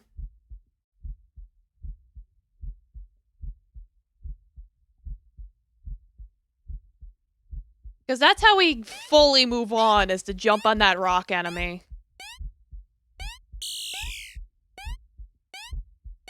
It's like I saw it, I was like, oh, I gotta go all the way back.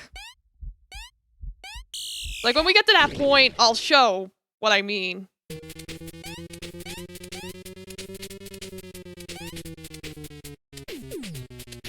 I can survive.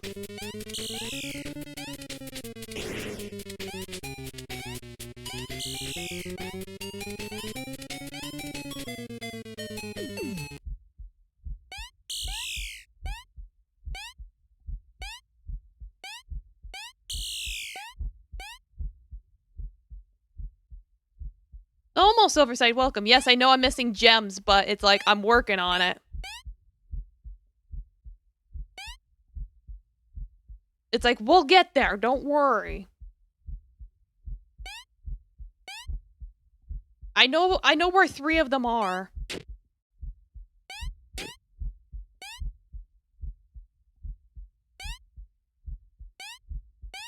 Oh, fuck. When I died, it undid the thing. Fuck.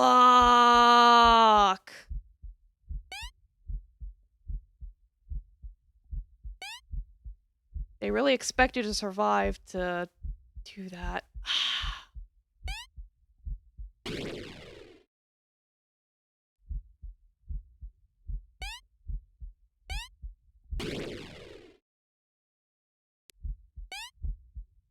Forget it, I'm just gonna move on.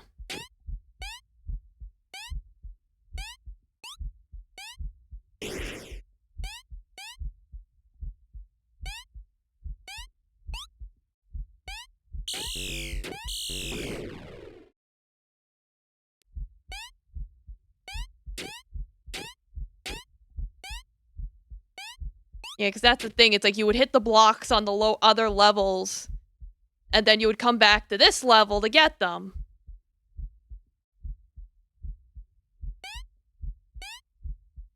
But because I died, they got reset. FML.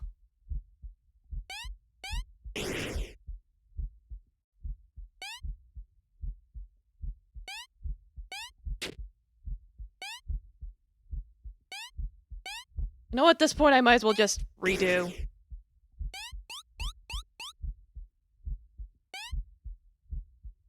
Yeah, part of the reality breaking experience. I know.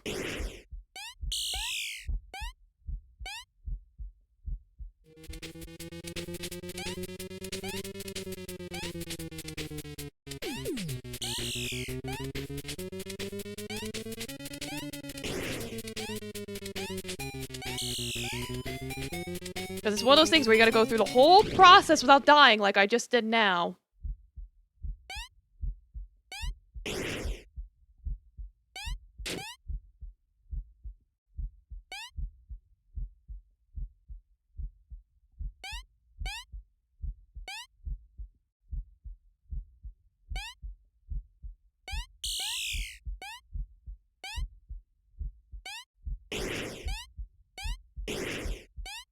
It's like, up until me dying, I was doing really well on this level.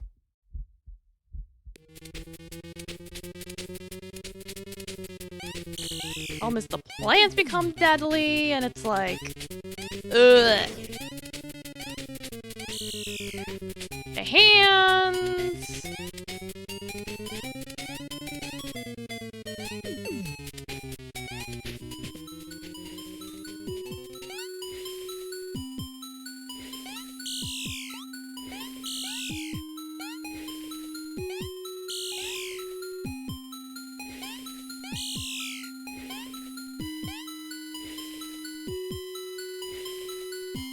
Because you have to pretty much go all the way back for there to be plants and everything.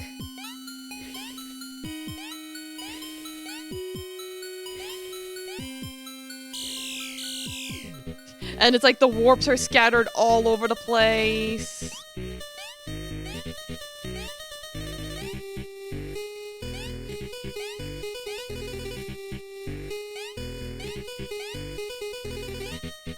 Like I can barely remember where they are.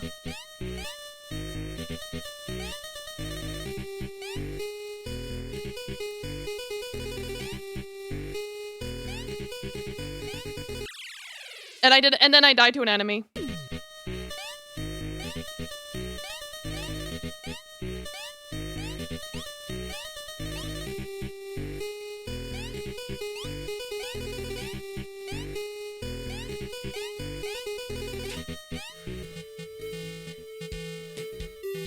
Alright, that's 3.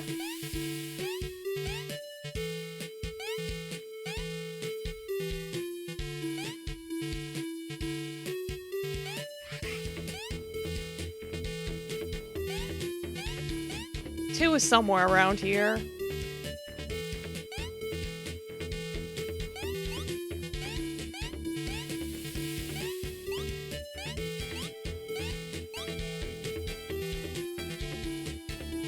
I'm like, where was 2?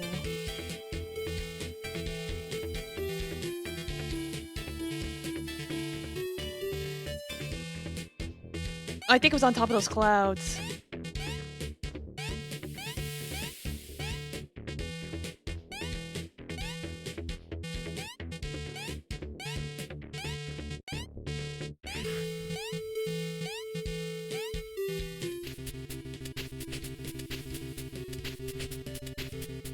And then I think I really do have to go all the way back to 1 to do it, don't I?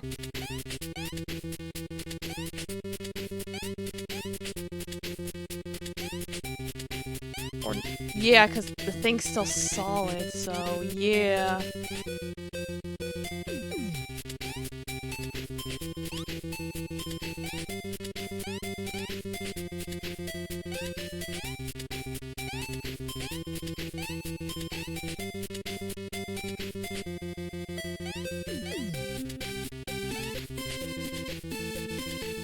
Like, I wish there was an easier way to do this.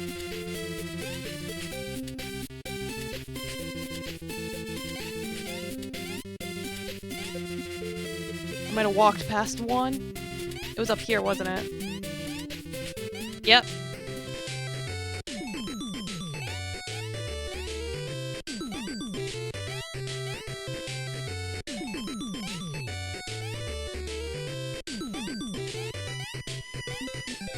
Also, I could just do this. Jesus Christ. And now I gotta go all the way back and make sure I don't die along the way. If I die along the way, it's ruins.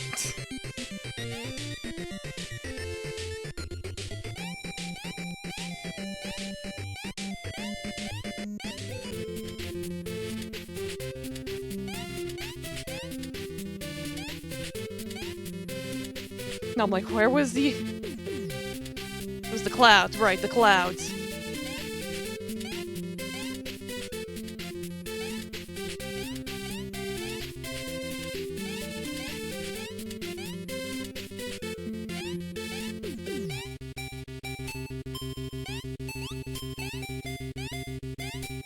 God, this is too much effort for just 2 gems. Why can't they just have it save me hitting the blocks? Like, that would have been nice. That would have made things a lot easier.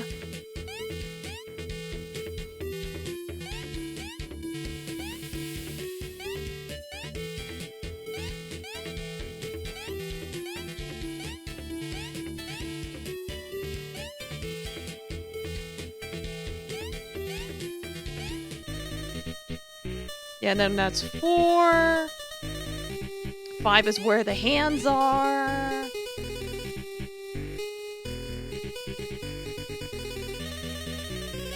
This is too much work.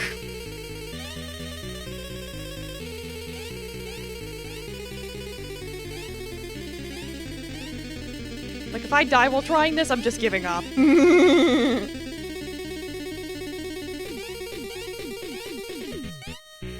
I figured I might as well just try one more time.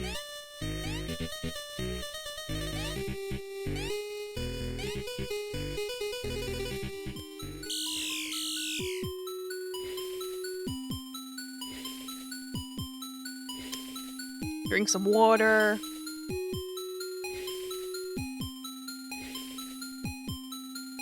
Alright, the plants are not deadly yet. It's in the next level the plants become deadly again. And the hands come back.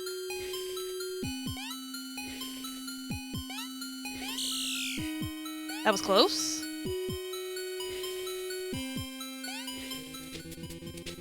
Alright, we're back at 6.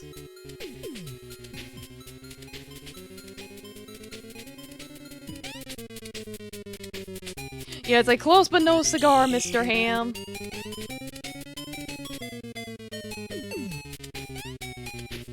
Oh, no! Forget, I want to just finish this level. I tried and I died.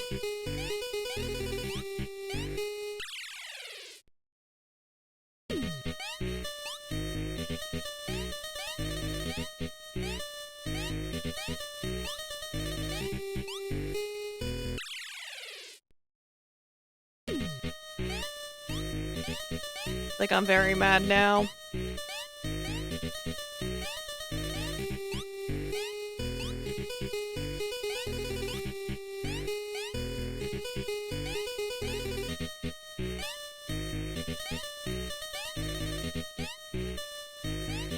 Like, screw those gems up there. Oh, wait, I can't even proceed. I do have to go deeper. God dang it.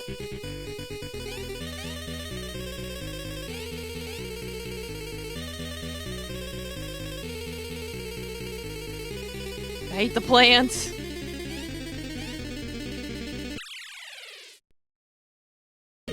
Thought the plants were a good idea. It's like I'm on 4. I'm like, how do I... I do have to go through the hands again, don't I?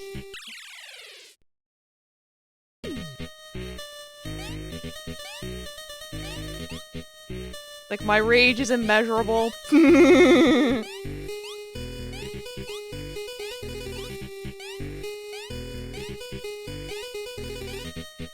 At least I got a letter.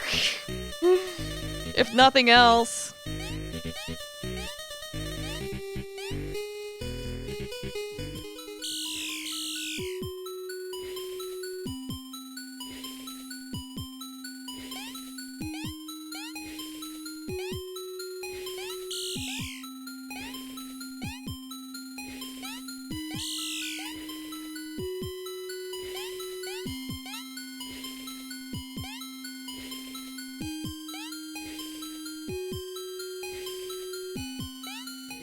Six.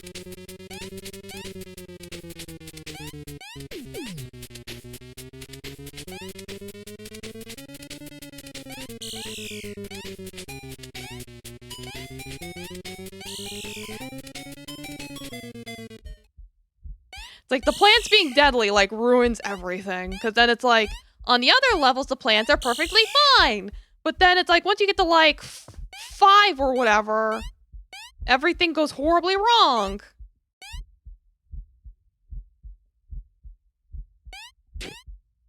I'm like, forget it. I'm not doing it. I tried and I failed. That's it.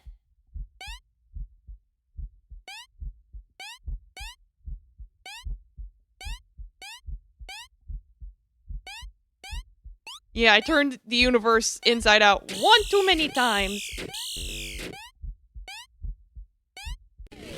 There, I cleared it. Whatever. It's done.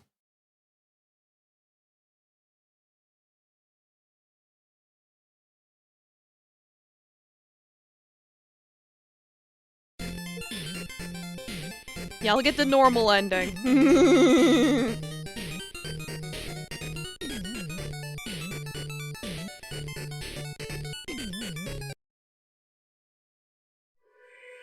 Which is, of course, bad.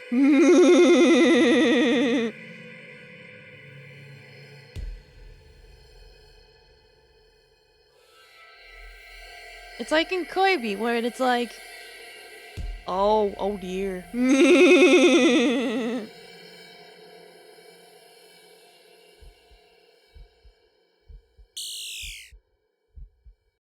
Game over. Oh, the game shut itself.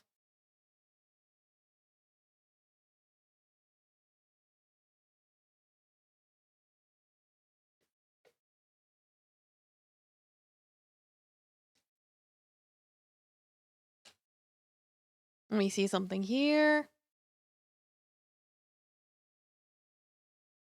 Oh god.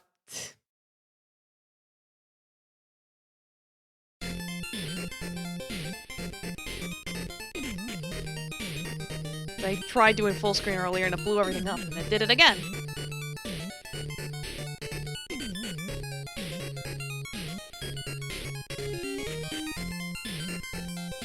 Gotta love when games close down and they don't remember how you had them set up, so you gotta do it again.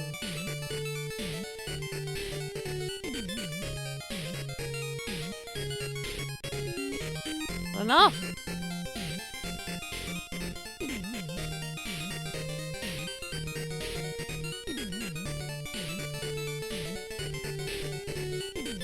Yeah, I'll check my posture. I do see there's like a secret ending.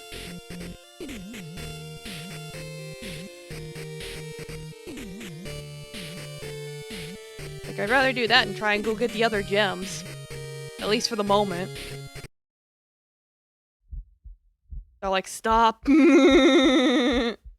Like, please, no.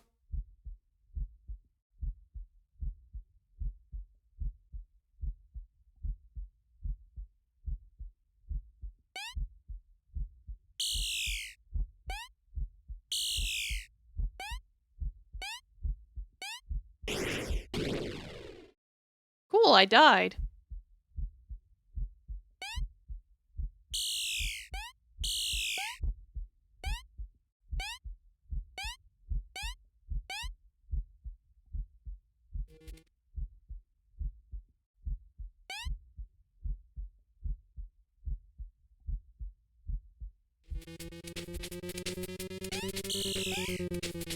Now we're on 6.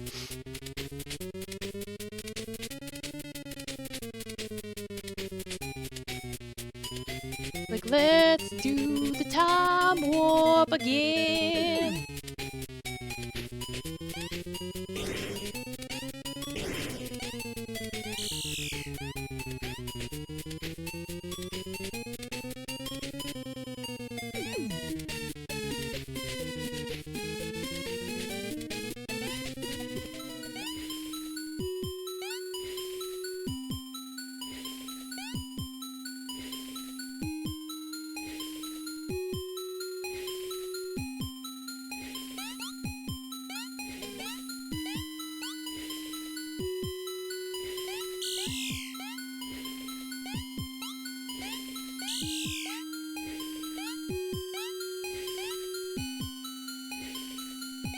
Yeah, I gotta go back to the hands to get the 4.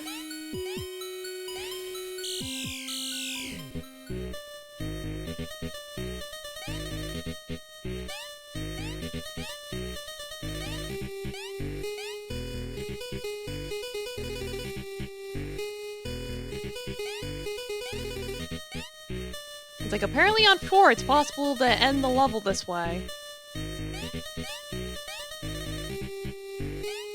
So, let's take a look here.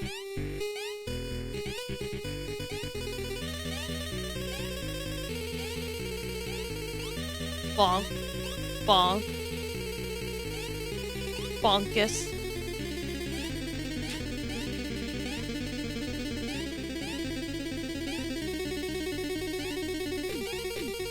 Like, oh, well, yes, I see.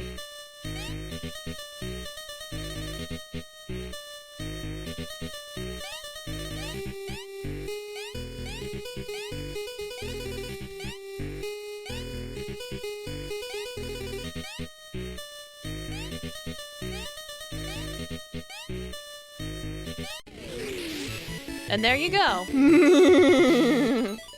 run.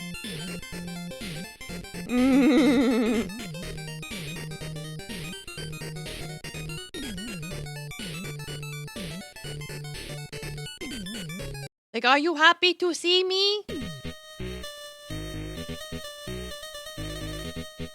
Oh, well.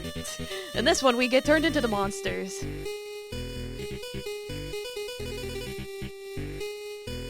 Cool. Like, how nice.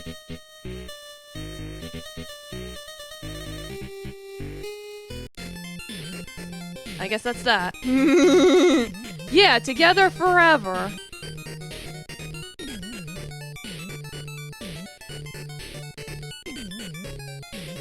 Like, alright, I'll go back to the other levels now and see if I can get those gems. I might as well. But before I do that, actually, let me take my potty break.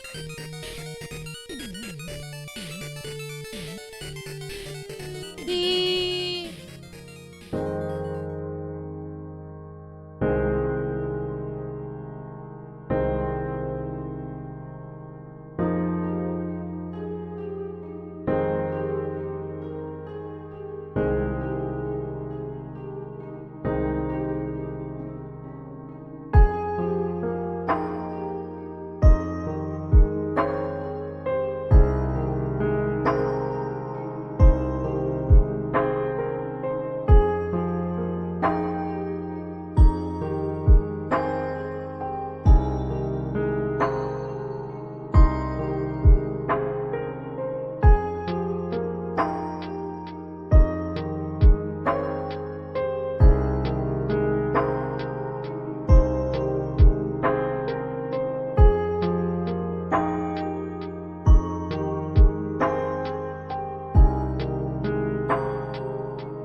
Alright, so I thought about it. I have Kitty on my lap now.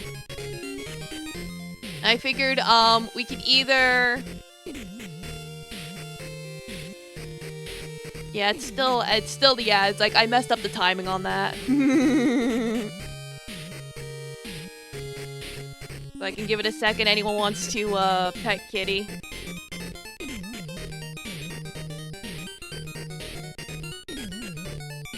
But yeah, I'm gonna set up a poll.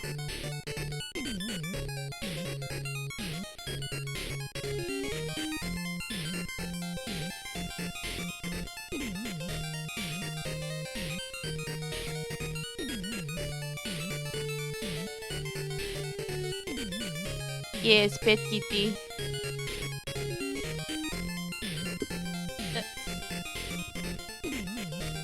Alright, the ad should be over. Okay, so, I'm letting you guys decide. Do you want me to bust my butt to get all the gems to get the true ending? Or do you want me to move on to another game that I have downloaded? The other game is called Stillwater, which is a murder mystery detective game. It's very short. It's like an hour long. So it's like either I can keep playing this and suffer, or I play a different game. I will let you guys vote.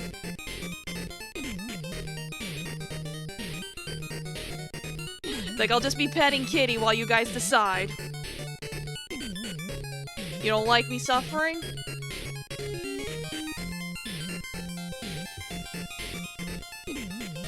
Alright, I see not suffering is, the vast majority, so, I'll close the game. I appreciate you guys not wanting me to suffer. Like, most people that stream love when their streamer is suffering, so I appreciate you guys not being like that. Yes, let me fix the volumes. Gonna have to mess with transforming. Let's see. I downloaded it on Steam. At first I was gonna download it on itch.io, but then it was like, oh, it's on Steam. Yeah, the vast majority. Let's see. There you are. Hello there.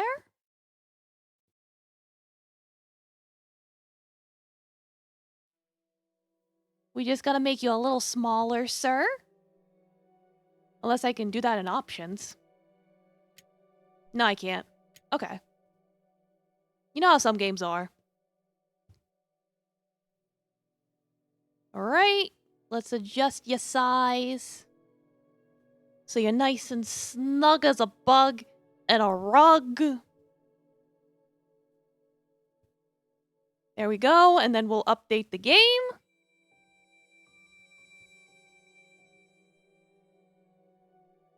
And there we go.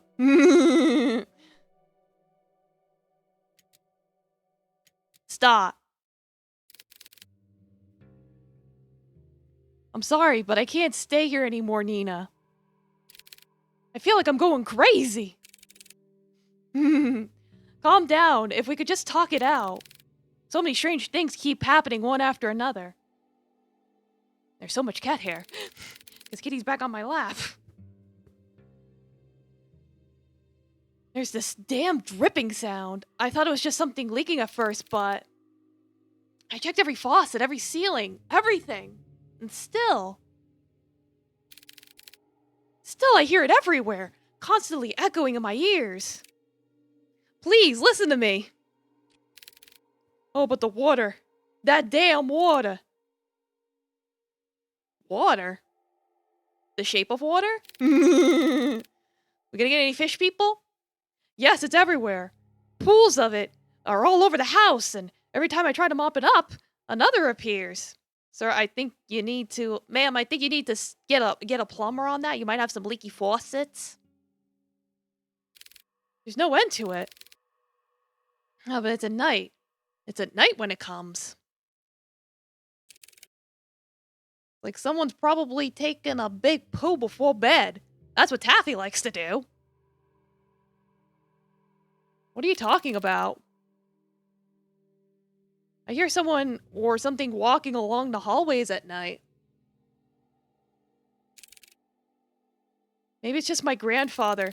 No, Nina, it's not him. I thought it was, but it's not. But... like, I think she just needs a diaper. I've seen it! That thing! Huh? I only glimpsed it at once, but I'm more than certain that thing was not your grandfather. Since that night, I would lock my door and pray it would walk past my room. I don't know what's going on, but I swear it just keeps walking. Always walking on pools of water. So it is the shape of water monster. Power shitting, yeah, exactly. Sometimes I hear them randomly. Their steps are erratic and faint. I can still hear them. Just a steady pace up and down the halls. But I think recently it's no longer like that. Yeah, it probably is just Grandpa pissing at night. What do you mean? Every morning I follow to see where the footprints lead. It walks towards something, more clearly than before. Would walk down the halls, climb the stairs, and turn corners. All of it I'd follow. Eventually the trail will come to a stop. It will all stop right by your grandfather's room. His room? If this is some joke to scare me away, then please stop. It's not a joke, Nina. I mean when I said when there's something wicked going on in this house. That can't be true. Noticed a lot, but you have to believe me. I can't see her any longer. I'm sorry, Nina. It's okay, I understand. Thank you for taking care of my grandfather up until now. I'm sorry for all the stress I've caused you. I'll be sure to pay you right away as soon as I... Nina, listen to me. I don't know what's happening around here, but... The woman on the phone cautiously looks around, turning her head constantly back and forth, looking over her shoulder to find, if any, others listening in. She grips the phone so close to her ear in a vice grip, before speaking again in a hushed tone. Something terrible is lurking in this house. Yeah, go ahead, lurk. Like the thing lurking in the walls of this house. I don't know what it is, but please, as soon as you get back, take your grandfather and just leave this place. Or I'll stretch. Ah, kitty. Stop that. Being a butthead. Nipping at my ankles. Leave? Can't just leave everything behind. We have nowhere else to go. Please, Nina, this place is not safe. The rumors, they're true. The curse is real. My family is not cursed. But Nina, at this rate, you and your family will... Enough! A pause. Cold and sharp tenseness strains to call as both women, exhausted and stressed beyond their comfort, try to stifle their growing frustrations towards one another. Neither yielding to the other's thoughts, only leaving anger and hurt to fester through the silence. After what feels like suffocating stillness... Since I got that blind soup on my mind, Nina finally sighs heavily and responds bluntly to the caretaker. Look, I don't know what you saw, but I can't just leave things like this. Whoever or whatever they are, they will have to answer to me. I will speak to their manager. I won't let them have their way. I won't have any time wasting my energy on this stupid curse. So if you can't help me, then so be it. I'll find a way. Nina, my grandfather is all I have left. That's all I have left. Like, still, though, it's like, oh.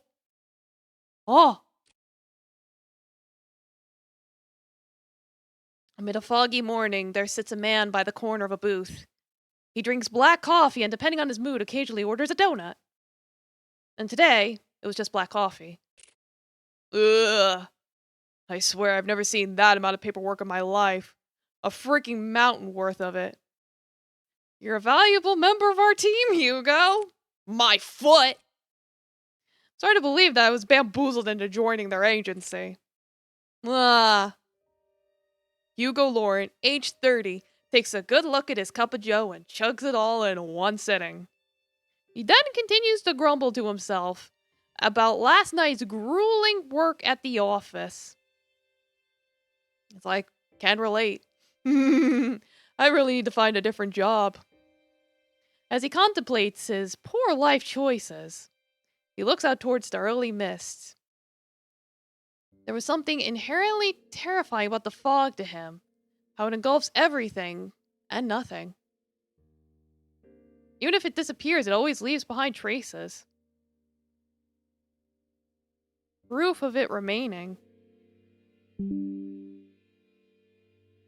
Even in a quaint little town like this, I can't even run from my fate, I guess. Hugo finally stares at the compiled newspaper clippings he put together.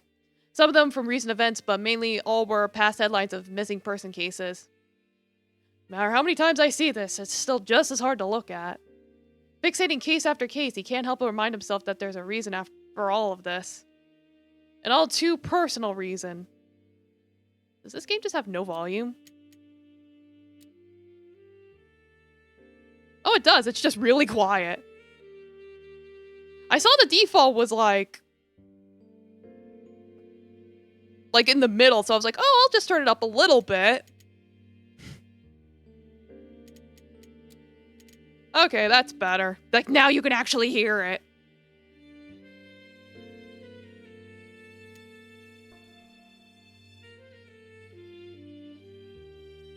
Seeing strange things comes with a price.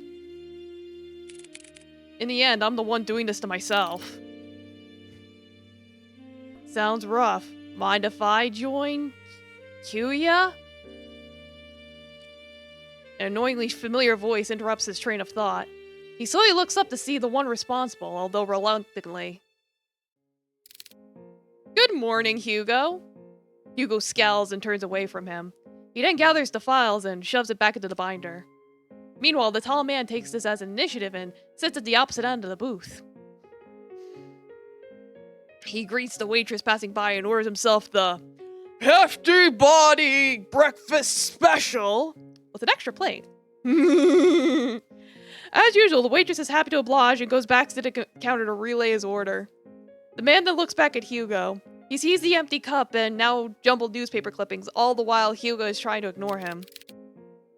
You really should eat something with that black coffee. Not ordering any donuts today? I'm fine, Noah. I'm just not in the mood, okay? Not even a little? There's a momentary silence between them before Noah disturbs it once more. Well, too bad for you. I ordered a big breakfast for the two of us. Wonk wonk. Two? Well, yeah, he got the hefty plate special, or whatever it was. Hefty breakfast. As if the world could grace Noah with an even more perfect punchline, the food arrives. Why the hell did you order for the two of us? Just the two of us. See what you want to eat, don't worry about me. Wow, mukbang masarap. It's like, I get that they're trying to help you pronounce the words in the bottom, but that's just confusing me. Because I normally pronounce it wrong anyway. It's like, don't try to help me, I'm gonna get it wrong anyway. Are you even listening to me? Come on, we both know that if you don't eat now, who knows when you will, and I'm not about to let you faint again. So open wide. Noah de Leon, age 27. A natural-born charmer, is also the only person in the world who lovingly threatens him to eat every day. With a pensive look, Hugo finally gives in and eats the generous spoonful without further complaints. It's good. Right? Good food will always cheer you up. Damn him, I got swept away again. Him and his handsome face. Boyish charms. Oh, by the way, the chief will be out for a business trip. She mentioned it'll be for a couple days. No, this isn't gay. Before anyone asks. At least I don't think it was. It didn't say. When did she tell you this? I didn't hear anything about it. Yesterday, I think? Yesterday? She told me to sort out the cabinets yesterday. She didn't mention anything about a business trip. I guess it was a pretty sudden one. Well, I mean, she did tell me to tell you. And lucky me, I know where you go every morning because I'm a stalker. You know what? I'm not surprised anymore. What do you want to do? We technically have the day off. How about we go on a nice little walk down the beach together? Go to a movie? I'm gonna head back to the office. There's a couple of boxes I didn't get to sort out. In that case, I'll come with you. Oh, you could just rest for the day. Pass up the opportunity to get you know you better? Huya. Quit it. After their enlightening banter, the two of them finish their breakfast, pay for their meals, and head to Hugo's car. As Noah opens the door to the passenger seat, he notices a bloodhound sleeping inside. He's a doggy! Yeah! The big dog stares at the sound of the car opening and lazily stares at Noah. I'm sorry, big guy. He then closes the door while trying not to make too much noise to disturb its occupant. Colby? At the sound of his name, his heavy-lidded eyes slowly peek to see who calls for him. It is his one and only partner, his human. As if finally realizing who he is, or where he is, the old bloodhound stirs up from his sleep, pounces at Hugo, and proceeds to wag his tail uncontrollably. Bark! Good morning again, Colby. Had a nice nap? Colby, 8 years old. Hugo's most faithful and loving partner in crime, has the biggest tendency to just sleep all over the place. He's a good boy. Noah, who is witnessing all of this from the back seat, chuckles to himself. He's amazed and slightly defeated at Hugo's sudden surge of energy. No urges yet. It doesn't matter how many times I try. When it comes to boosting his mood, no one can beat Colby. To the agency. The three head back to the office. The space is just the same as Hugo left it. A decent, organized mess. To his credit, for the amount of boxes he painstakingly went through, he believes he did a fair job. Albeit it could have been better. Wow, you really outdid yourself, Hugo. It looks less crowded. Ah, shut it, will you? I said I was gonna go get it. Or get to it. Good boy. Thanks, boy. I can't read. Before Hugo continued to give deserved head pats, he notices someone. A woman stands timidly peering outside from the storefront. She looks a bit frantic, even more restless with her disheveled and ill-fitted clothes, drawing emphasis to her already too visible petite frame. The woman tries to grasp the door handle several times, but stops before she could touch it. Her brows furrow, agitated and distressed about something. Did the volume just stop again? Or is it really just like no music? I don't know. So much to the point is preventing her from simply reaching out for help. However, when she finally makes eye contact with Hugo, she immediately rushes in. I'm so sorry. I know that the closed sign is up. I saw you come in and Are you alright, miss? I need your help. My grandfather, Before she can continue explaining, Noah swiftly cuts in front of Hugo and intervenes. An all too practiced manner. It's okay, miss. We'll hear what you have to say. So please, why don't you sit right over there? Noah gestures to one of the empty seats at the other side of the office. The poor woman hesitates for a moment. She clutches desperately to the strap of her purse, her eyes focusing apprehensively on them and at the gestured seat. After mulling over Noah's offer, she quickly glances back and nods. The woman then walks towards the corner of the room and sits at the edge of the sofa. Her posture is weary and tense, giving no sign of comfort for even this brief moment of peace. Can you start by telling us your name? I apologize for earlier. I'm usually a bit more composed than this. My name is Nina Mortimer. Ah, hello, Miss Nina. My name is Noah de Leon. I am one of the assistants here. This guy next to you is our other lovely assistant, Colby. He's such a good boy, yes he is. Oh hey, the music came back. Likes to just come and go, I guess. The one brooding over there is Private Investigator Hugo Lawrence. I'm not brooding, I'm just tired. Baka. Our chief is away on business, but I think we can still accommodate you. So how can we help, Miss Nina?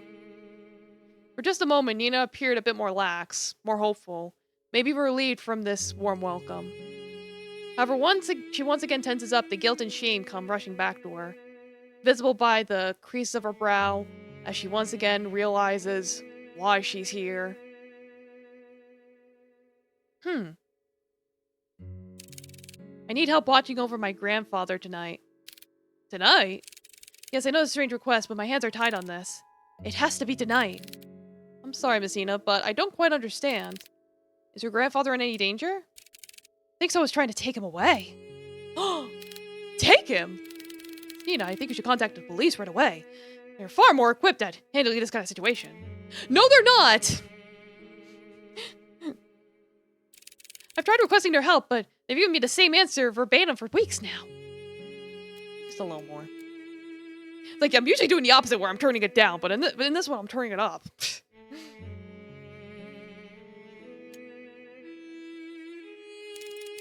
They would send someone out to watch over the manor for the entire day. By the end of their routine, they would always report back nothing unusual. It's like just me and the people living in the walls. They saw no one leaving or arriving at the house other than me or the caretaker. Despite telling them all in detail about the letters and all the strange things that's been happening, there's nothing more they can do about it, but just sit around until it escalates even more. I can't wait any longer! Any more than this, it'll all be too late! If only I knew who Lewis was. Lewis? She let out a gasp. Her hand shot out to cover her mouth, realizing she had said too much so carelessly. She tries to avert her gaze, but Hugo stares persistently at her. Miss Nina, who is Lewis? Are they the ones causing all of this? Once more she contemplates, her brows knit closely together as she bites her lips nervously. It's as if the words she wanted to say have suddenly died out, too heavy to even mutter. Utters. Hows. Moo. A mistake she can't take back. For the silence stretches further, Noah speaks to Nina with a gentle and reassuring tone. Miss Nina, I know it's scary. All of the things you've mentioned to us so far, no one should ever have to experience. Especially by themselves. And I assure you, we'll listen to all of it. I promise. Wild and manic eyes search deeply at them, trying desperately to discern any doubt or mistrust on their faces. However, all she sees are people who are willing to give their time to simply listen to her. Yeah, no, we ain't afraid of no ghosts. To actually help her. From this alone, Nina looks to the side where her purse is and opens it. Yeah, that sounds about right. We need pay. We need money. Tucked inside one of the pockets, she takes out a single, slightly crumpled envelope with a pigmented red wax seal, pressed in the middle, all fancy-like. At a glance, Hugo can tell right away that this letter appears to be a bit more worn out and antique. And yet despite its elegant form, it remains well-preserved, well-kept. As if the letter itself is untouched by time, forever waiting to be opened. Grandfather would be receiving cryptic letters for the past month now. The letters didn't come with an address or the name of the sender. But this one is different from the rest. This had the name Lewis on it. As she hands over the letter, Hugo notices her hands slightly shaking. Nina is still avoiding his gaze, but he knows she's trying in earnest. Before he can reach out his hand, he senses it. A faint shift in the room, unnoticeable to the others, but all too glaringly clear to him. There's something wrong with this letter. Suddenly, Hugo recoils his hand away in pain. Like being struck with something sharp, so spontaneously, so memorable, that even if the pain disappears within seconds, a hint of it remains. Something so small akin to a prick from a rose's thorn. Or more like a paper cut. It's like, yeah, you touch it and suddenly you got a paper cut. That's pretty standard with an envelope. Hurts like a bitch. Are you alright? I'm sorry, I didn't mean to hurt you. No, I'm fine, Mrs. Mortimer. It's not your fault. It's not your fault. It's not your fault. Hugo stares squarely at the cut. A thin red line starts to form slowly at the top of his index finger, trailing down and stopping just above the first crease. A red so clearly visible, it's taunting. That doesn't look like a normal paper cut to me. Let me get you a band-aid. It's fine, Noah. I don't need one. But, really, it's fine. It doesn't even hurt that much. Why am I yawning? Noah takes one good look at him before sighing spiritedly? I don't know how to read that word. And sitting down back down in his chair, still eyeing on Hugo's hand. Hugo shrugs and returns his attention back to the letter. But this time, luckily, nothing happens. For it to reach all the way out here with just a letter alone is truly terrifying. Carefully removes the content of the envelope and unfolds it. At first, it looks like any other normal written message. A person named Louis is asking the other, Henry, to come meet him at the lake at midnight. Needing to share something important with him. However, what's eerily striking about this is not the letter itself. Appearing at the bottom of the page, a message is scrawled. Unlike the rest, stands out visibly the Hugo. A message that shouldn't be there. Remember our promise, Harry. You still owe me $20. When did you receive this letter? Yesterday? And your grandfather? Where is he right now? He's currently back at the house with a caretaker. I promised him I wouldn't be out for too long. I made an agreement with them, you see. Oh? What sort of agreement? The caretaker we have now agreed to watch over my grandfather, but only during the day. Before nightfall, they would take leave exactly at the same time. Before nightfall? I want to believe that this whole thing was an elaborate scheme to scare my family away. I know this sounds crazy, but at one point I thought everyone was in on it. Mail carriers, the officers, the caretakers. Everyone had a hand in making our family suffer. But this one was different. Until now, I've never heard of anyone by that name. Not a relative or a family friend. But they clearly know who Grandfather is. If I don't do something about this, I'll lose him too. Just by uttering the words alone, Nina begins to break down. The stress, the anxiety, the fatigue, all of it was finally catching up to her.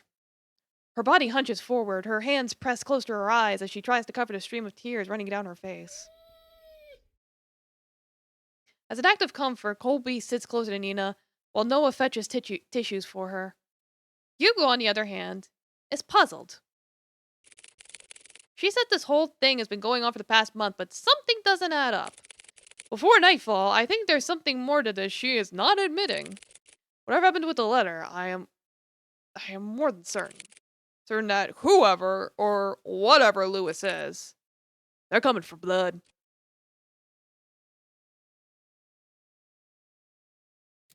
Let me make a save. I think there's like 4 endings or something.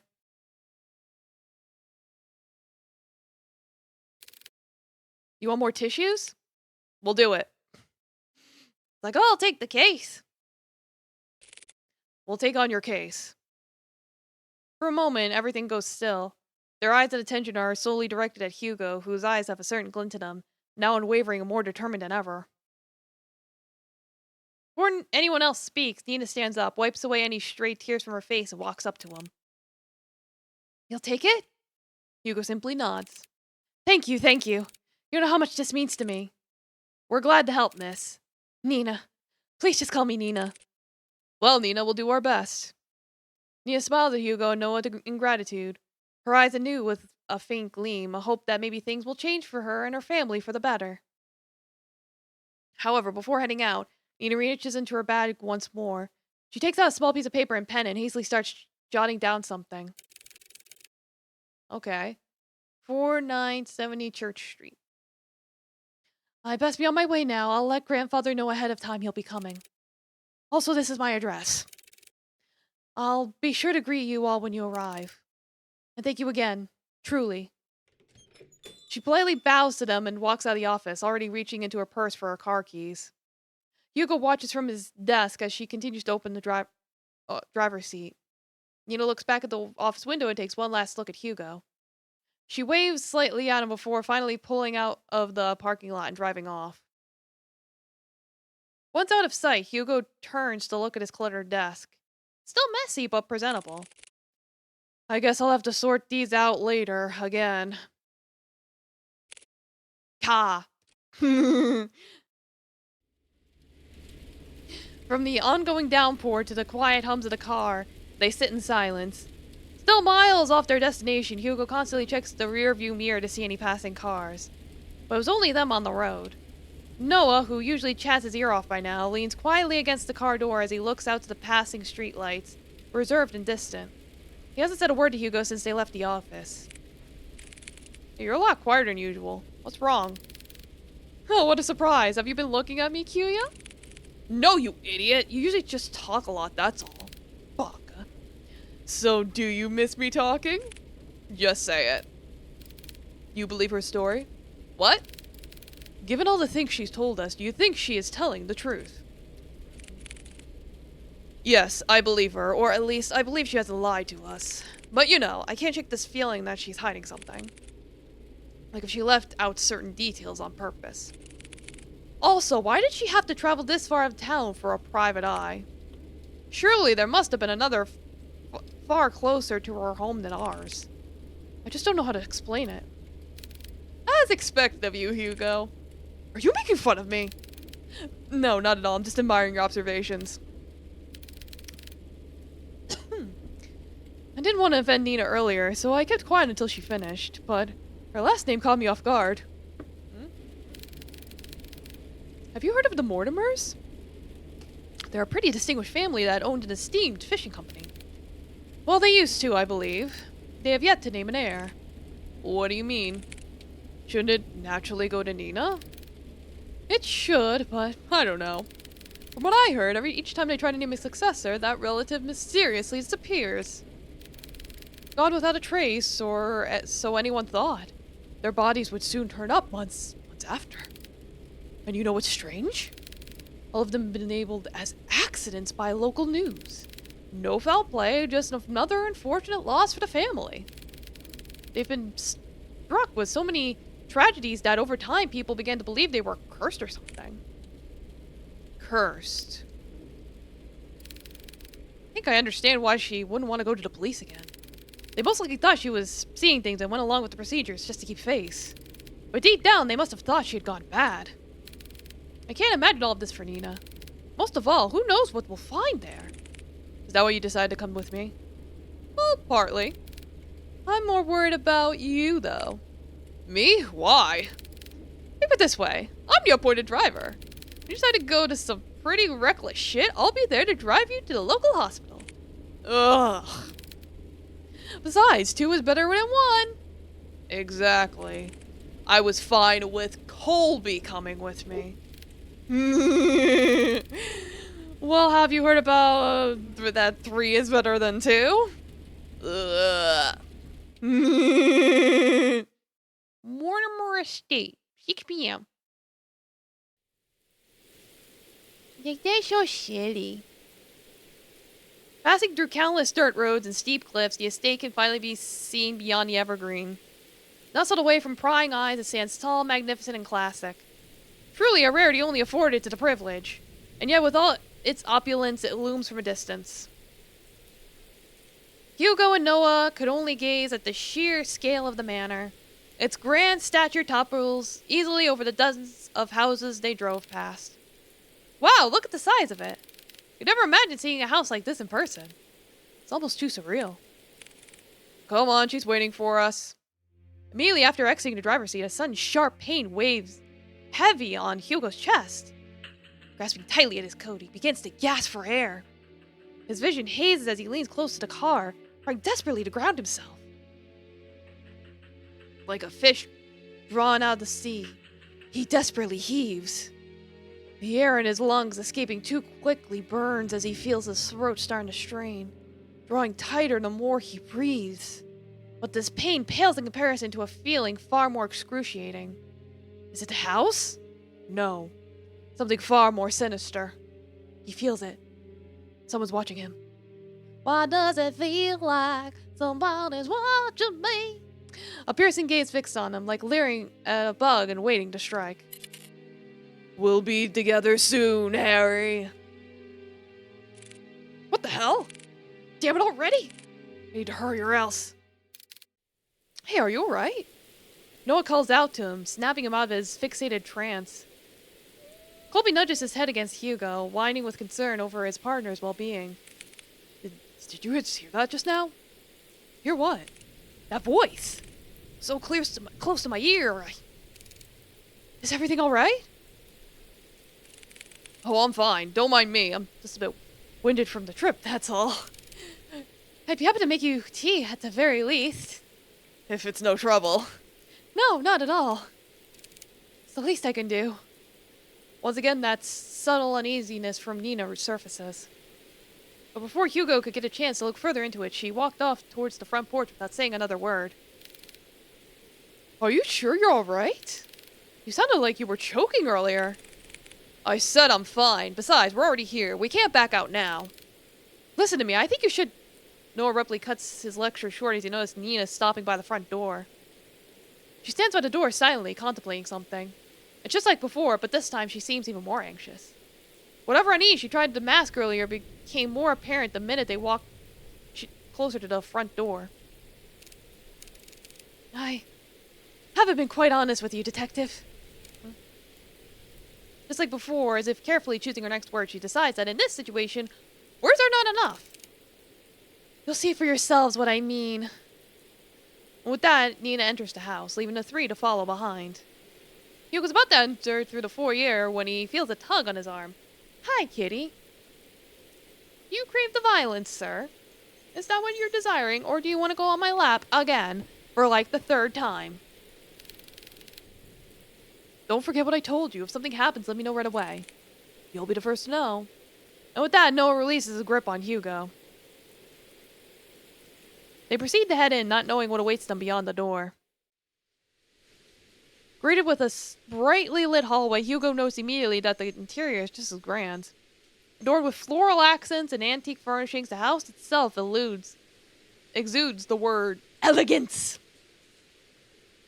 A classic and rustic charm with the walls and floorings made from the finest wood. Hugo couldn't help but gape when he walked in. However, he noticed something even more distinct than the splendor. Behind the seemingly perfect veneer, an unsettling air reaches through the house, leaving no room for doubt that the inside is far more terrifying than the outside. It's like the call came from inside the house. Please come this way. Bracing themselves, they enter the dimly lit drawing room. At first glance, Hugo could not discern the silhouette situated at the far corner. Only the sparse lighting from the window pierces through a fraction of the room's darkness. However, say, what, Kitty? Yeah, you're being a butthead. Yeah, you wanted violence. I had a feeling that's what you wanted. However, as they approach to the silhouette, Hugo now understands the reason for all of Nina's unsettling vagueness. Grandfather, we have guests. Okay. Quite young to be a grandpa, but okay. Sitting on the armchair is a very young man, not much older than Hugo or Noah. He's dressed modestly and shares none of the imposing presence of the manor. No, rather, such luxury does not even remotely reflect on the man before them at all. It's as if the flow of time has drastically stopped only for him, while the rest had continued changing drastically without him. Just like the letter, timeless, delicate, and jarringly out of place. Staring only at the window, the young man sits there dazed with little acknowledgement of the people around him. Still motionless, like a doll. Grandpa, these are the people I spoke of. This is Detective Laurent and his two assistants, Colby and Noah. They're going to help us. Even after introducing them to the head of the Mortimer estate, Hugo and Noah could not help but feel unnerved. It's like, yeah, he's just sitting there, menacingly. The man before them is supposed to be frail and older than any of them. Yet here he remains, forever unchanging, forever young. They've come a long way, so I'll be making some tea. Would you also like some, Grandpa? He does not reply back, nor does he glance at Nina or anyone else in the room. Only fixates his gaze at the rain. Nothing else. I'll be sure to make a cup for you, too. She then timidly gestures to Hugo and Noah back to the foyer. Bearing more questions, the two follow Nina outside. But before they leave the drawing room, Hugo takes one last look at the young man. There is an all too familiar air about Henry Mortimer. His eyes, they're similar to his own. Whatever he must be longing for, Hugo knows it will never end well. Nina, that man. Yes, he's my grandfather, the one I asked you all to watch over. I know it's hard to believe, but Nina draws something out from her pocket. It's a picture of a handsome man with slick back hair wearing the finest of suits. The gentleman in the picture has a different air to him, one of wealth and power, none of which reflects at all on the current Henry Mortimer. It's almost as if looking at two different people. This isn't much to go by, but believe me, they are the same person. Then why does he look so young? It happened a few nights ago. I was on my way to get a cup of water when I heard a loud thud coming from my grandfather's room. I was worried that something fell over, so I went to go check. When I opened the door, I found him collapsed on the ground. I rushed to help him up, but when I did, he looked so different. He wore the same clothes that my grandpa wore that night. And his face! I recognized his face! He looked younger! Many things were rushing through my head at the moment, and yet I knew he felt familiar to me. I know it sounds bizarre the more I talk about it, but that's what happened. That was also the same night I found the letter. It was next to him, already opened. I'm sorry again for all of this. No matter who I went to, they either said something was wrong with me or my family. With everything going on, maybe they're right. The pools of water, the letters, Lewis, and now this! I've been ignoring the signs for years and just blindly hoping things can get better if I try finding solutions on my own. But that's not enough anymore. Maybe my family really is cursed. No, they're not. Curses aren't real. Detective? I think we easily get too involved in believing that sort of thing exists. In truth, the one who fixate on it make that their reality. Rumors, doubts, lies, all of those things are what they want to become real. Deep-rooted emotions like that can't possibly be healed or fixed right away. But like a curse, those emotions drag out other people down with them. Huh. Personally, I think you were caught up in all of this.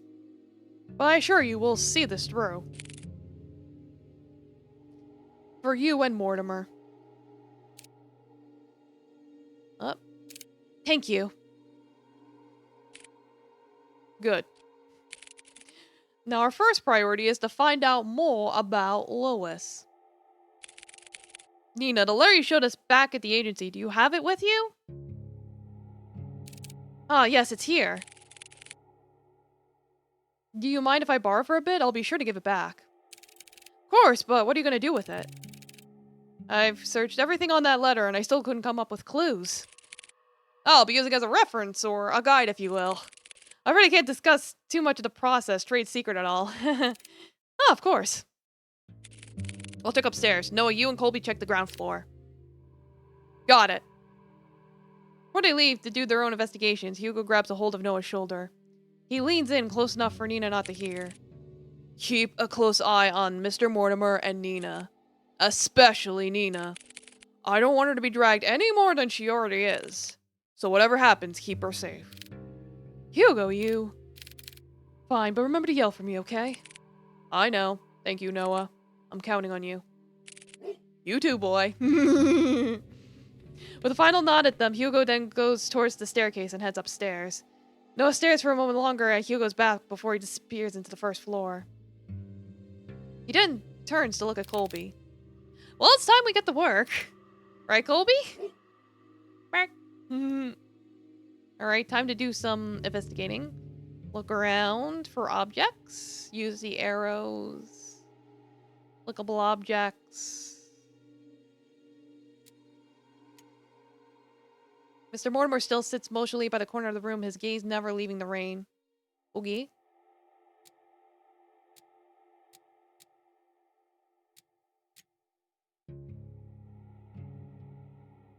I'll do a posture check.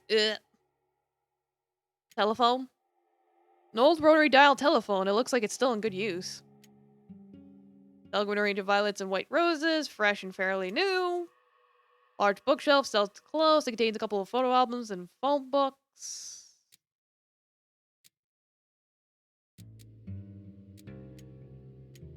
Ah, here's something. Frames decorating the walls are covered in white sheets veiled with a thin lining of dust on top of each one. Wow, there's so many paintings covering the walls. Are there more like this all over the house? Yes, my grandfather commissioned many back in the day. But sadly, he doesn't do that anymore. Yeah, I can't help but notice the paintings are covered. How come? I did that. I covered them up for my grandfather's sake. For his sake?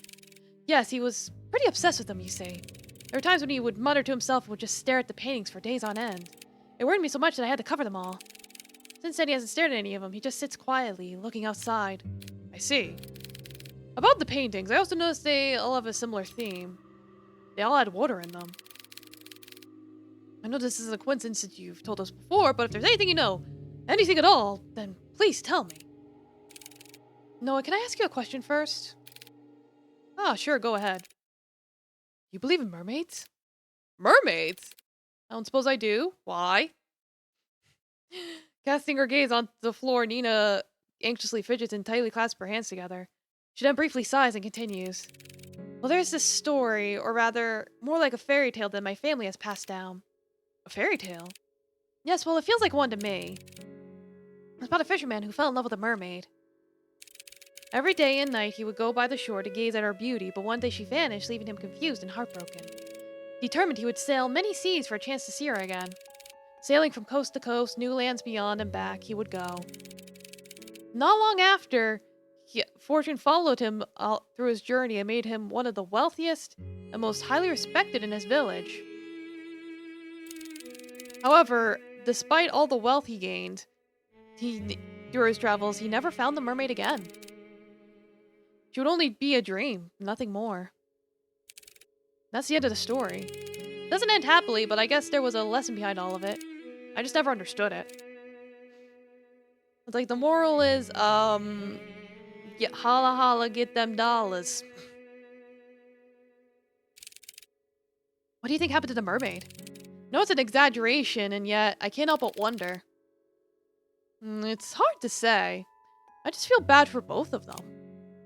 To be honest with you, I'm not a fan of sad endings. If it were me, I would wish the fisherman and the mermaid could see each other again. Or at least that's what I think. If they weren't meant to be with each other? Yeah, I think so at least. I want to imagine going through a journey all by myself. It's hard being alone. A journey all by yourself. Okay. After searching vigorously through each of the rooms, he knew his findings would eventually lead him here. This is it. Hugo walks towards the nearest lampshade and switches it on. Dimly illuminated, he sees the extent of how lavish this part of the house is. From the customized window drapes to the vintage furnishings. Bleh. Everything here exudes that extravagance. But much like the interior Hugo has seen so far, he finds this one in particular reeks of it. Plastered wall from to wall, a gloom lingers, as if the room itself is moldering, despite its preserved nature. Okay. What's in the chest?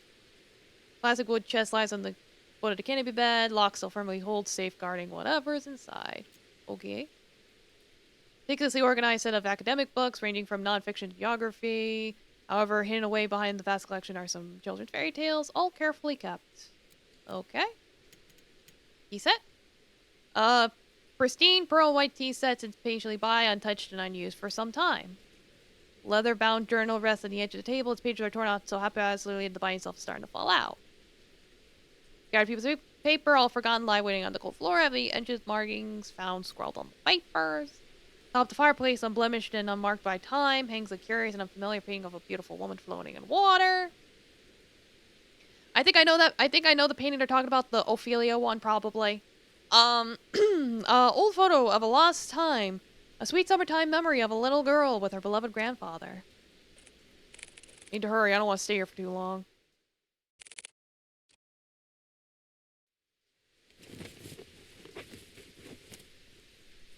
He searches and still there's no sign of Lewis. To Hugo, even if there is a fragment of a singular thread to that person, to their real selves, you could find them. There's nothing.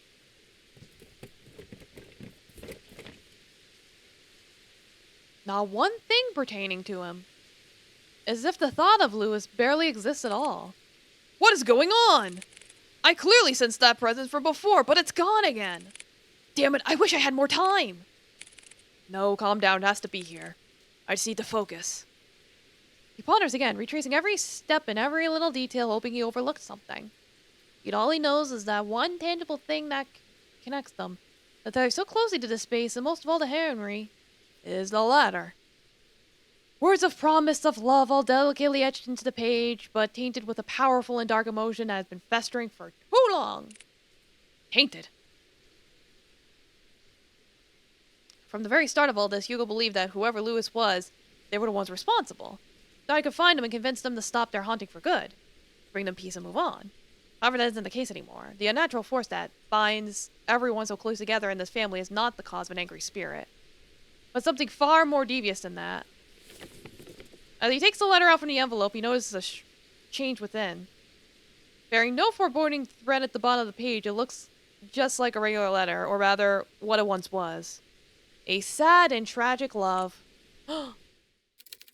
If you can't come, I understand. Things have gotten more complicated with your mother ever since she found out about us, right? I'm sorry, Henry, for everything. It hurts to see you so torn up like this. I would never hurt you or drag you along with me. If this is to be our farewell, then can I ask you one last favor? Could you keep my locket? I know this is selfish of me, but I'd like for you to have it. I'd be happy to know it's safe with you. My heart will forever be yours, Henry. With love always, Lewis. Oh, so there are gays in this. This was not intentional, I swear to God.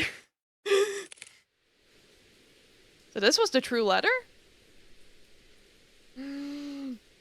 A small warmth emanates from the paper, wrapping closely around his fingers, quiet and soothing. The fragment Hugo was searching for. Lewis, I'm sorry. You were also a victim in all of this too. Please, if you could hear me, I need your help. Heckin' allergies.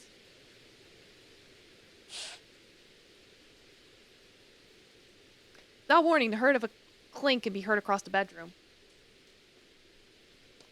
And that's the sound of my water bottle, as if something unlocked itself. Hugo turns his head towards the sound and sees the chest. Unlike the other furniture, its dark and rustic features have not been maintained well, left to rot on its own. Suddenly he stops at the sound of a voice, a sweet voice whispering to him, beckoning him towards the fireplace. Come here, my dear sweet boy.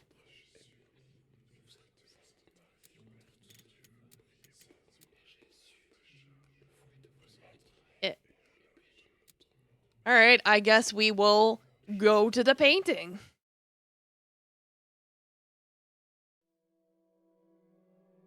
Yes, the Ophelia.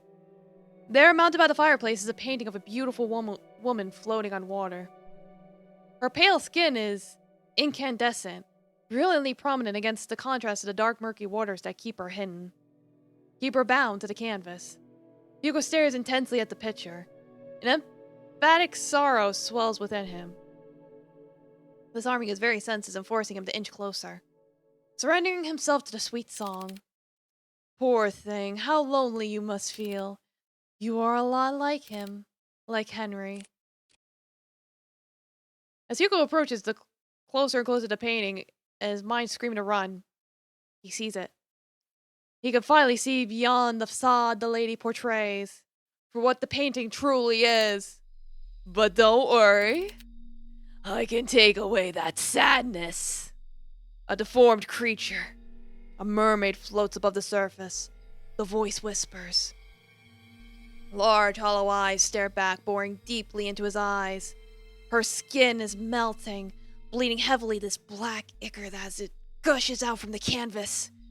Some of it starts to hit not only the floor, but at Hugo as well. The black, viscous tar clings persistently onto him, unrelentless as they continue to pile up. And then he feels it. What drew him initially to this thing. A deep sense of longing rushes through him, snuffing out what little control he had left, finally embracing this nature. To come home. Take my hand. Without hesitation, Hugo reaches out his hand while his body leans in closer to the mermaid. She grabs and pulls him in. Not once looking back, he dives and follows after her, returning to nothing. Ooh, bad ending! Yippee!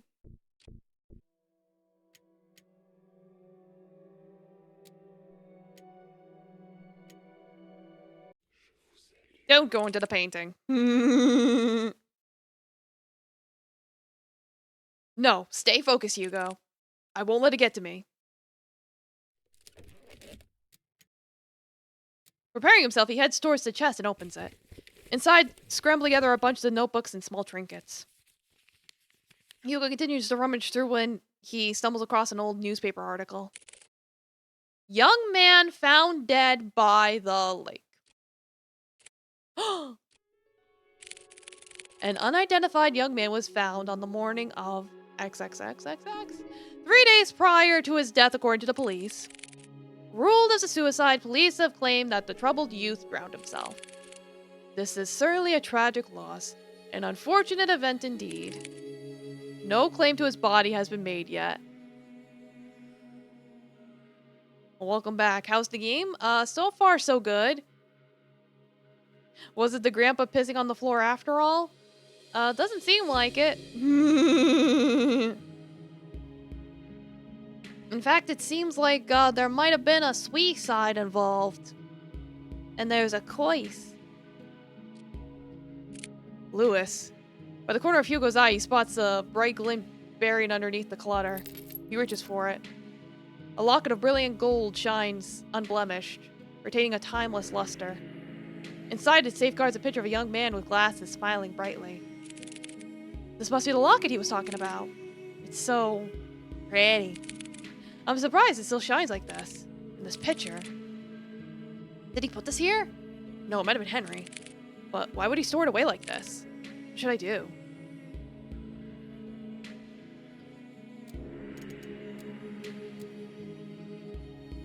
It's like, well, how about we take the locket? I should probably hold on to this for now. Take it to him. Please. Lewis? A gentle but distant plea echoes in Hugo's heart. A forgotten ache of yearning and regret grips him deeply. Feeling not of his own start to rise like ripples on a pond. It. Want to be found again and remembered. Don't worry, I'll bring it to him. I'll make sure of it. He was about to put everything back in the chest when he feels a wet and cold sensation crawling up his leg. What? Water? A pool of water relentlessly spreads across the floor, already seeping into the chest. Damn it, no! Suddenly the light shut off. A scream is heard, followed by a myriad of shouts.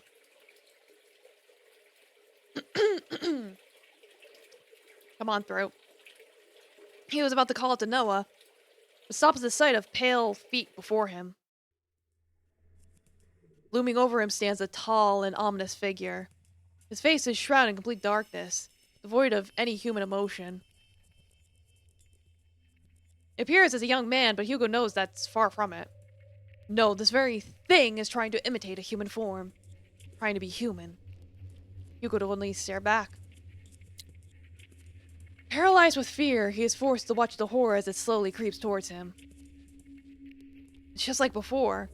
The sensation of someone staring at him from within. But this time, it's drawing nearer, inching ever so closely. The words to call it to Colby or Noah fail to reach out. Lodged in his throat, he struggles in pain. With his breathing shallow, he tries to force his body to move, and then stops. Looking down at Hugo, filled with nothing but malice and contempt, it speaks. Don't get in my way. All of a sudden, the door into the bedroom slams shut and the entity disappears. The tension from his body finally releases its agonizing grip and he gasps desperately for air. His vision blurs and his breathing is haggard. He staggers towards the door. He yanks at the handle several times, but it's slightly jammed. Fuck! Noah! Colby! Just as May, he's only greeted with silence at the other end of the door. Damn it! From a distance, he faintly hears the sound of Colby's relentless barking as he gets further away from the house. Hugo rushes towards the window. He tries to pry it open, but just like the door, a heavy force prevents him from doing so. Like being underwater. His movement's slow when drawn out. As if being dragged down by that thing. Fuck this! Frantically looking around the room, he spots a nearby chair. Without a moment sooner, Hugo grabs the chair and starts to strike the window. Bit by bit, the window cracks get larger with each Bit by bit, the window cracks get larger with each blow, splitting off smaller pieces. What the hell is this thing made out of? Still trying to catch his breath, he musters all the strength he has left for a final blow. Damn, you just break already. Throwing out the remaining glass shard, Hugo peers his head out to see any railings he can grab hold of. However, he discovers instead that the wall adjacent is covered with ivy. Despite how heavy the rain has drastically become, he reaches out for it, grabbing a handful of vines. Carefully climbs out the window, gripping tightly and making sure he doesn't lose his footing. Yet to his luck, the patch of vines he clutches start to tear away from the wall. Out of desperation, he struggles to find his grip on another, but fails when his hand slips out of reach. Shit! Bonk. Clamoring wildly as he loses his grip on the ivy, he crash lands down onto a thicket of bushes. His poor butt. Air forced out of him, he heaves uncontrollably, trying to even out his breathing. But even that is laborious, and immense pain spreads across not only his back, but his entire body. God, I'm getting too old for this. Although his body screams out in pain, he forces himself up. There's still time, I can do this. I have to do this. With staggering feet and haggard breathing, he makes his way to the place where it all started. To the lake, where this tragedy starts and ends. Lake.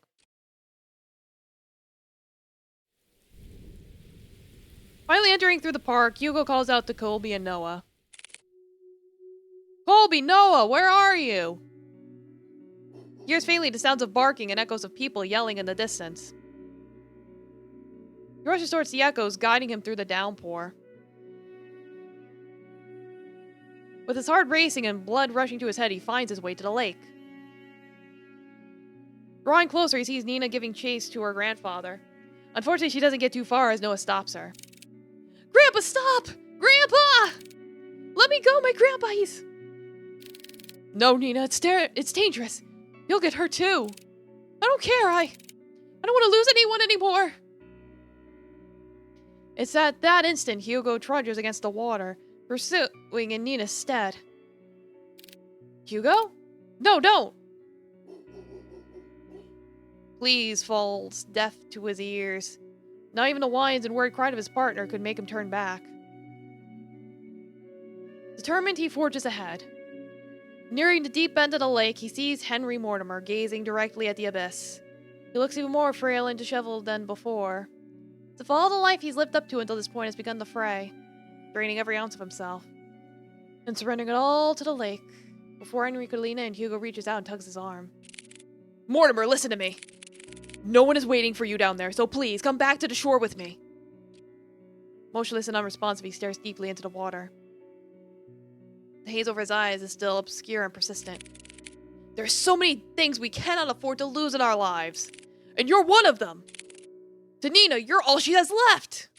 She needs you, Mr. Mortimer. Hugo felt it. Slight jolt from Henry's arm as if stirred by the mention of Nina. He slowly turns to face Hugo. Nina. However, just as cruel and violent as storm, Henry jerks back, wrenching his arm away from Hugo's hold on him. No! All of this is my fault! Only I got to Lewis sooner, then none of this would have happened. He was waiting for me. Was patient with me. And yet for all the things I've done, I chose my family over him. He's gone because I didn't pick him. Henry backs further away from the shoreline. Mr. Mortimer! His manic eyes never straying away from Hugo as he keeps his distance from him. Lewis, I'm sorry. I was the one who dragged you into this. You deserved so much more than I wished. Henry struggles over his words. Clasped tightly to his shirt, his throat dry and taut from all that he has bottled up. From all those repressed and silent years of just waiting for this curse to finally take him. I wish I had gone with you that night, Lewis. Sir, even if you covet that wish, it wouldn't resolve anything. Not for you or Lewis. I read what he wrote to you those years ago. He understood if you don't want to come see him. The thing is, Mr. Mortimer, Lewis never thought anything less of you. He said so in his letters to you. His letters. For the longest time, I wanted to believe he hated me for that. Resented me for that choice. Or at the very least, I thought it was easier for me to think that way. How long has it been since I last talked about him? It's been too long, sir. But that's why you don't have to shoulder all that pain by yourself anymore. We can talk about it. About you and Lewis. All of it together. Hugo extends not only his hand to him, but a promise. A promise that Henry had yearned for so long. A way to forgive himself. He hesitates at first. What fool believes in a deserved forgiveness? Such a thing doesn't exist. And yet, despite everything, Hugo still reaches out to him. To a stranger. Maybe he can be forgiven. Just as he was about to reach out for Hugo, a hand slithers around Henry's instead. Oh dear. Its arms unnaturally contort around him, while its head perches on his shoulder. Wrong apostrophes. This thing! This Lewis is no longer pretending to be human. With piercing, cold green eyes, it stares directly at Hugo, mocking him, cursing him, wishing nothing but despair. We can be saved? We can be forgiven? There is only one true way out of this. I will share with you the most happiest of endings. Before Hugo could reach out for Henry's hand, he disappears into the water. Mr. Mortimer! Without hearing the anguished cries and desperate pleas, Hugo dives after him, into the abyss. Eh? Plunging in icy waters, Hugo feels shock running rampant throughout his body. Like spikes continuously piercing from his legs to the tip of his fingers. Fiercely and unyielding. His chest tightens and his heart races as he begins to kick his legs. Hoping whichever way he goes, he'll find his way to Henry. Swimming deeper and deeper in, he sees faintly a figure slowly descending into the darkness. Ugh. As he finally gets closer to Henry, long snake-like arms stretch across the void and grab Hugo's neck, violently squeezing all the air out of him. He tries desperately to wrench his hands away. But with each struggle, Hugo's movements begin to weigh heavier and heavier.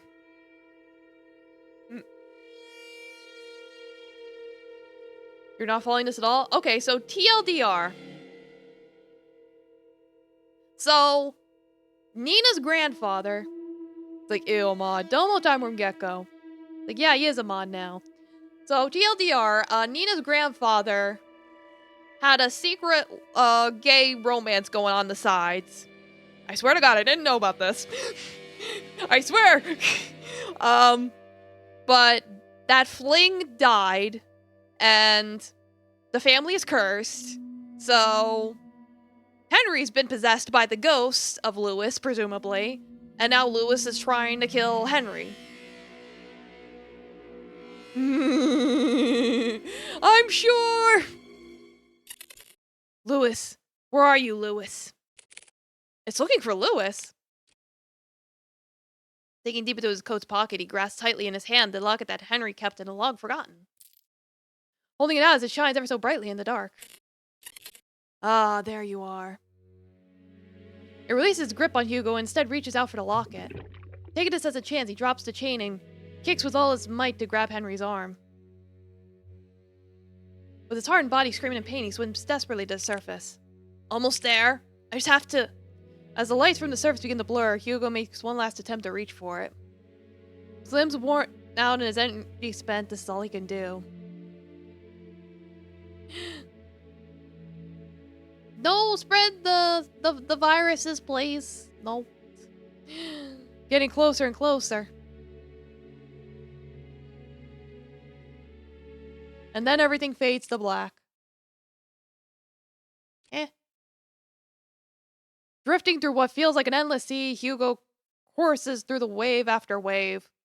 Not knowing where he's going or caring for that matter. All he knows is that he's very, very tired. How long has it been since he had a good night's rest? It's been too long. Maybe I should take that rest now. I'd like that so much. I agree that you deserve it, but not here. Huh? I'm sorry for startling you. Just wanted to see you one last time before I go. You bought virus immunity at character creation? Well, aren't you lucky? Lewis, you've done so much for me and Henry. I can't thank you enough. No worries. I just want to thank you two for watching over me. Also, I want to apologize for my remarks from before. I really thought I had things figured out once I found you, but you know how that turned out for me. Alright, really. After all this time, I don't think anyone could hear me. Especially Henry. Lewis. I was worried about him for a long time. Hope it only lasted 3 days for you? Well, aren't you lucky? He always wanted to keep me away from his personal struggles. Keep me safe from them. But I was too stubborn for my own good. Honestly, I don't regret it. Any of it. Even if I could no longer reach out to Henry. Fate weaved this thread back to you, our tangent connecting us once more to this very moment. And for that, I am forever grateful to you, Hugo. You're welcome, Lewis. From a far distance, Hugo hears a voice crying out to him, beckoning him for him to return. Well, they're waiting for you. I guess they really are, huh? Take care always, Hugo. You too, Lewis. With his eyes closed and his senses still returning, he feels the constant tugs and licks of a certain bloodhound. Whining as he tries to wake up his partner. Hugo! He also hears another familiar voice, too annoyingly close for comfort. Eyes shot right open, he jerks up. Confused, Hugo looks around before he coughs up the remaining water in his lungs. Are you alright? Hugo starts to pat his back while Colby continues to whine over Hugo. What happened? Where's Mr. Mortimer? He's safe. So is Nina. They're both okay. The police and the ambulance should be arriving soon. Thank goodness. Isn't there more you have to say to me? Instead of, thank goodness? I swear, you don't even listen to a damn word I say. I'm sorry, Noah. Exhausted, he lets out a sigh. He then continues to pat Hugo's back aggressively when someone approaches him. Detective Lauren? Oh, Nina. There's someone I want you to meet. Behind her stands an elderly man. Frail in stature, he timidly looks to the side pensively as he ponders to himself. Although his youth has long faded, his eyes are what catches Hugo's attention. They are no longer a piercing and vicious green. He is no longer possessed, folks. Cool. Only eyes, just like Nina's. It's like, yeah, let's not be messing with any viruses. Yeah, you'll be doing humanity, exactly. Hello, Mr. Mortimer. Detective. I never got the chance to say goodbye to him. I always thought about it every day. What if Lewis lived in this world? If he stayed a little longer with me?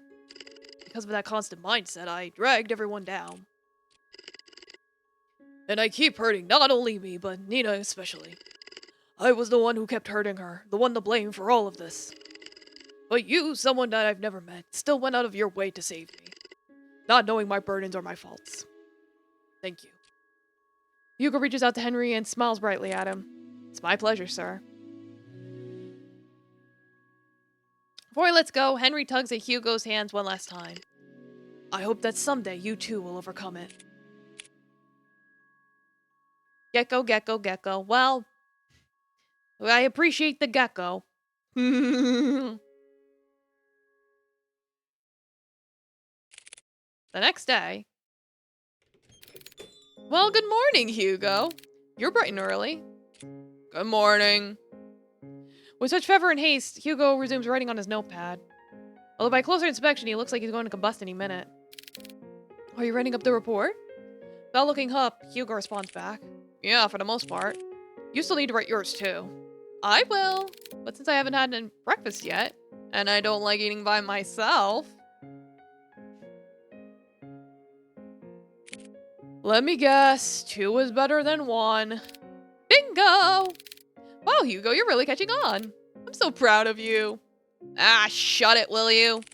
I swear, if only I hadn't fallen off from the goddamn window, maybe my report would have been shorter. Before Noah could begin to cut the bacon, he motions at the mention of Hugo's report. Oh yeah, by the way, mind telling me what happened to the Mortimer's window? That's your full name? Gecko, gecko, gecko, gecko. I broke it. Well, that's obvious to me. What I don't understand is, why is it broken? Do you know how much it costs to repair a window like that? I know. It was really dumb of me. I'm sorry. Besides, I told Mr. Mortimer about it before we left. Honestly, I was expecting an earful from him. And also the bill. And, funny enough, he said it was okay. Lucky us, right? So what, you just call it a day after all that? Thank you so much, Mr. Mortimer. You broke it, you pay for it. Would you chill? Of course I'll pay for it. Each time I keep insisting, he just shrugged it off. So we already went through a lot for him, so this was nothing in comparison. Ugh. You know what, he's right. After all we went through, we deserve at least a nap. Before he could walk away, he stops and sees a familiar person walking towards the storefront, carrying something with her. Good morning, you two. Just barely a foot through the door, a certain bloodhound stirs from his resting spot and makes his way towards Nina, tail uncontrollably wagging. Ah, good morning to you too, Colby. Nina scratches behind one of Colby's ears, making his right foot unconsciously move on its own, scratching an invisible but desirable spot for him. Good morning, Miss Nina. Good morning. What brings you here this time around? Everything all right with your grandfather? Yes, he's doing pretty well, actually. Even better than before. We talked so much last night, I hardly slept at all. Honestly, it's been a while since I last spoke to him so freely like that. I hardly felt tired at all. That's wonderful to hear. But there's something else I wanted to ask both of you for.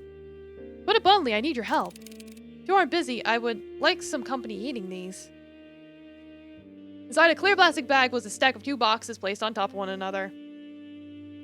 She opens the box on top and reveals a colorful array of neatly decorated donuts all lined up perfectly. No cramped or squished spaces, a work of art in Hugo's eyes. Wow, so pretty! Donuts!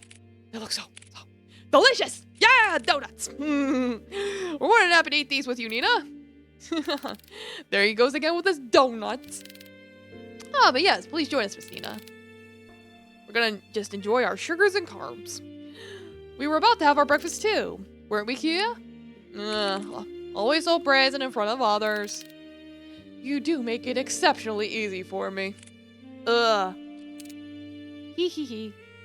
And Kitty's on my lap again. Both have such great chemistry with each other.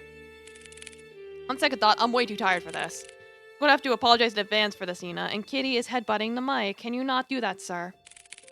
But truthfully, I've been running on last night's coffee, and I'm about to pass out any minute now.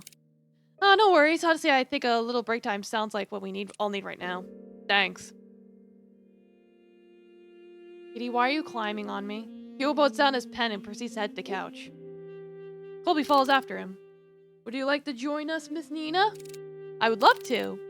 I guess we save these for later then? Yes, please do. Yeah, synchronized cat pet things. Yes, there you go. Now come on, it's nap time.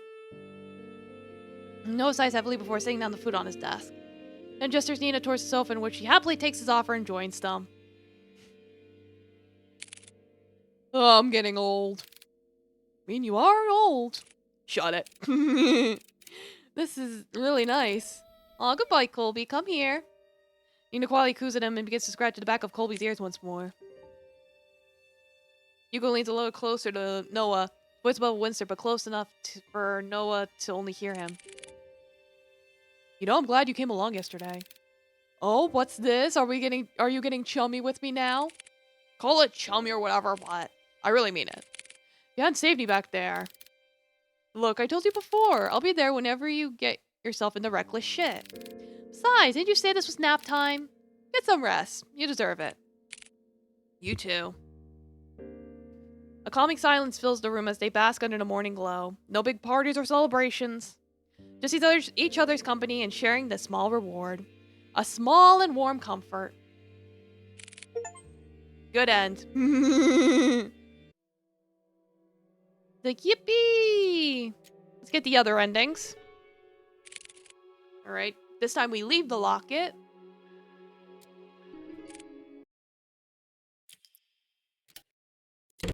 Ah, thank you for the biddies! Arigato! Thank you, hapless goblin! I've had enough.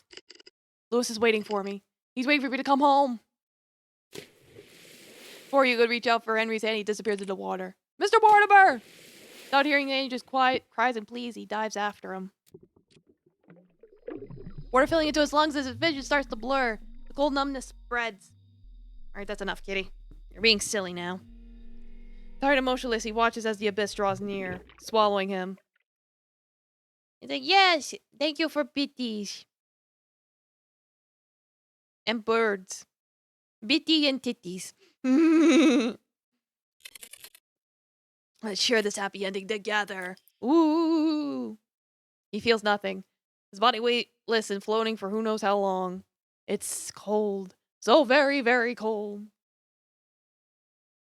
How long has he since felt like this?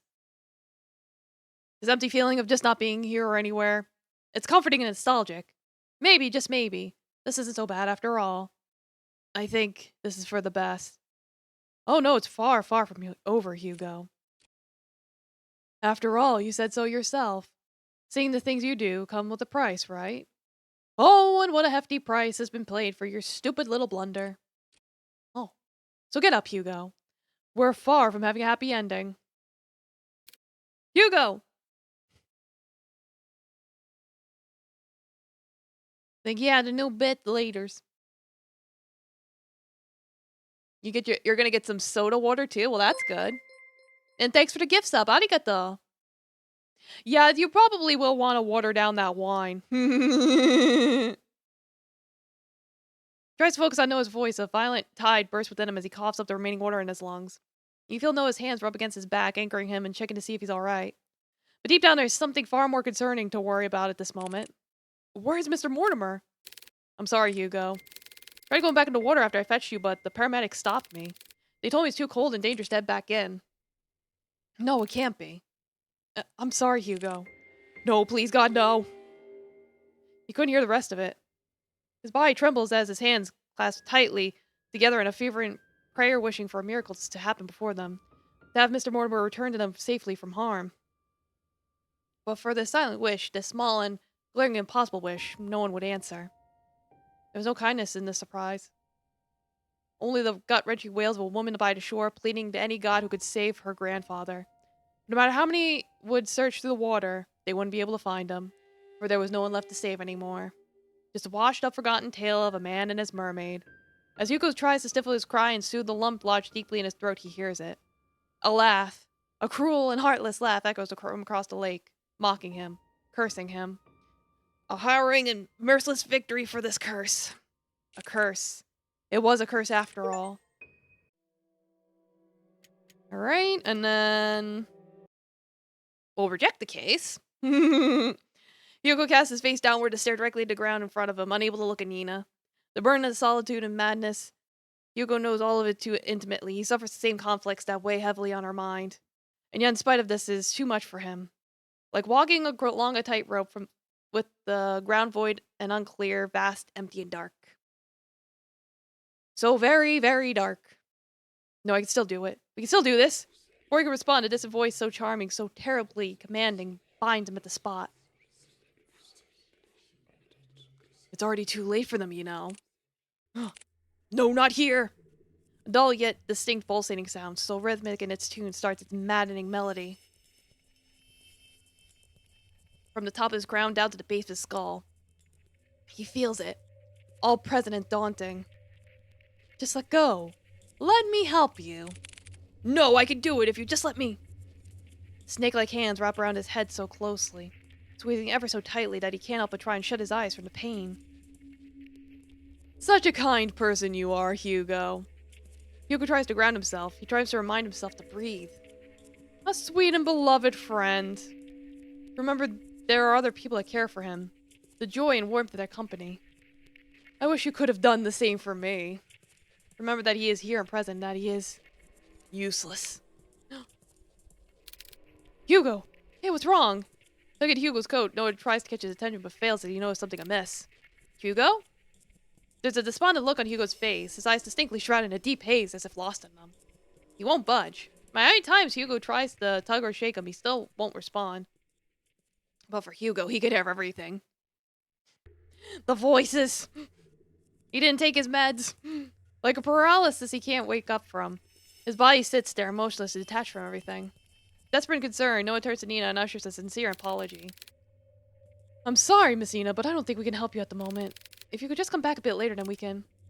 No, it's fine. There won't be a next time. Hugo winces at her cold and blunt remark. No, wait, Miss Mortimer, please! Nina stands up abruptly from her seat. She wipes away the tears quickly from her red face with the sleeves of her coat and looks down. Once more, her tense and cold front-like demeanor returns to the forefront, already trying to forget and move on. Without so much as a word, she slightly bows her head towards them and walks out of the office, not once looking back. What's the break room? Ah, it's like all the achievements and stuff. Yeah, so we just gotta get the 2 remaining achievements, and then that's it.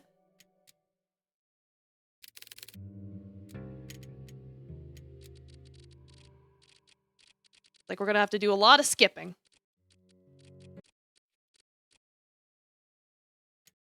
At least it goes by very quick.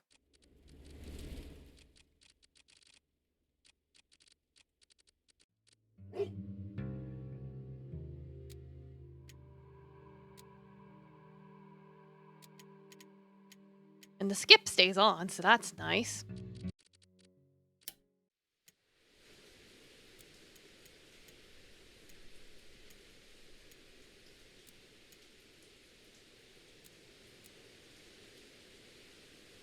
What am I missing? Oh, the tea set. Yeah, don't go to the painting. Take the locket.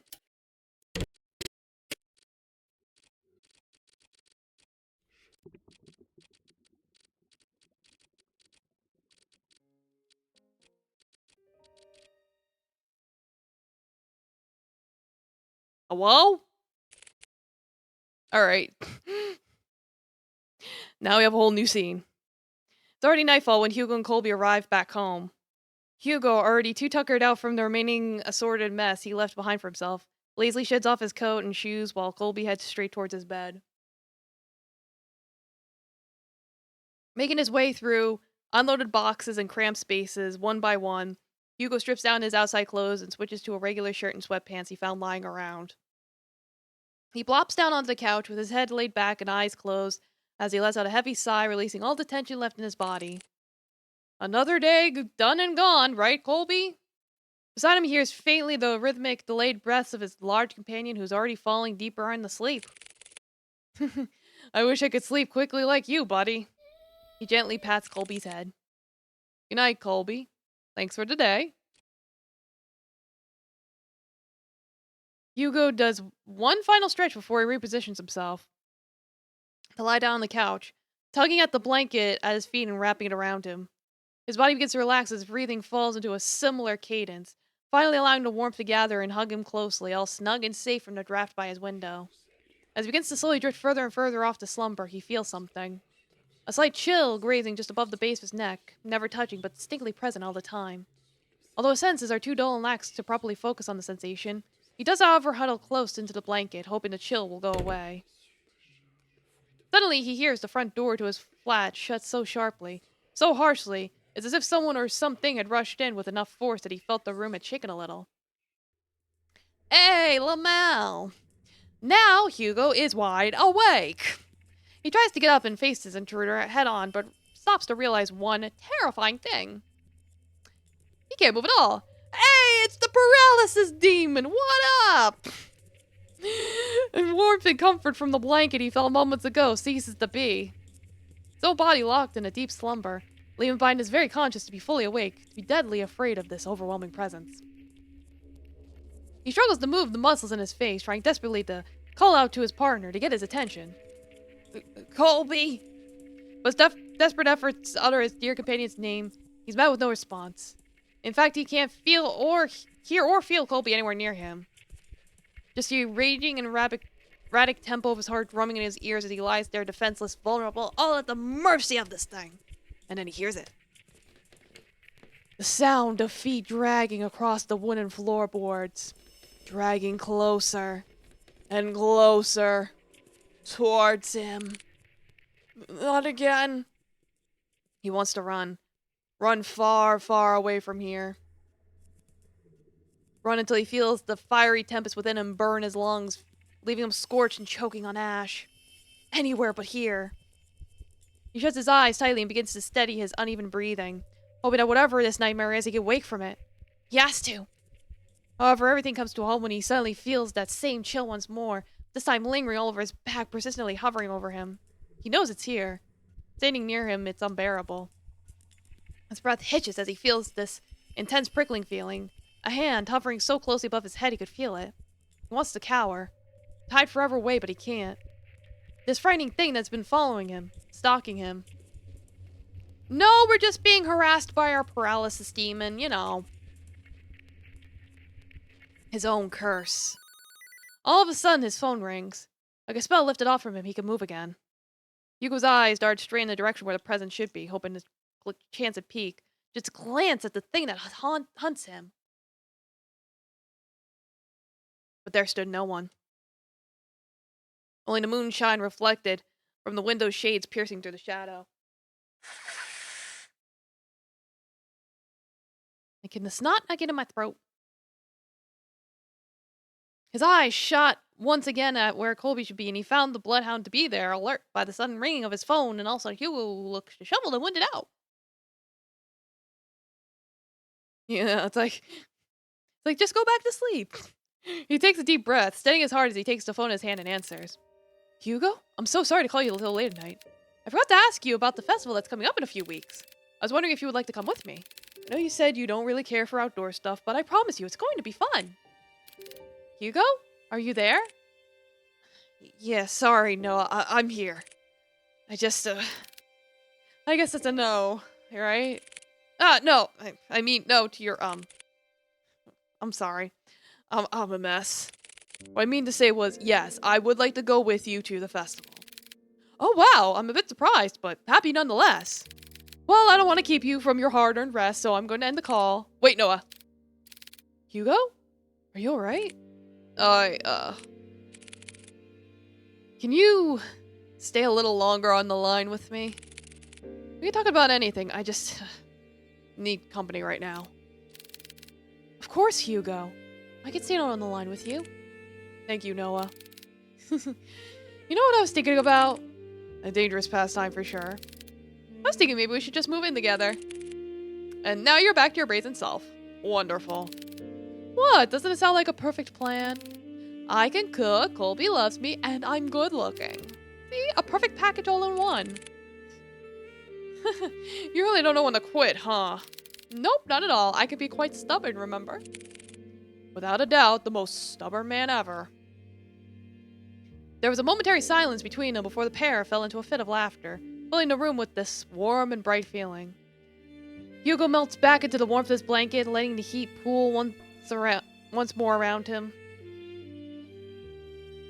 Surrounding him. Protecting him. To remind him that he is here with people who love and accept him all the same.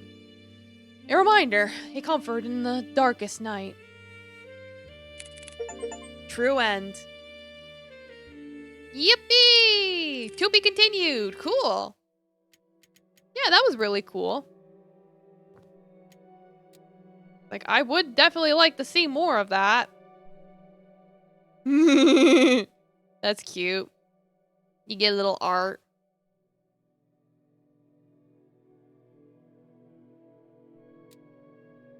There's dev notes here. That's nice. It's like, thank you. Yes, of course I want to see more of the boys. You know how I be. Alright, time for me to find someone to raid. Thank you all so much for coming, and I appreciate you guys not letting me torture myself by trying to play more of Eversion. I beat it, and really that's all that matters. I got 2 out of the 3 endings. I think that's alright. Let me see. How far is this person along? I think we'll be okay.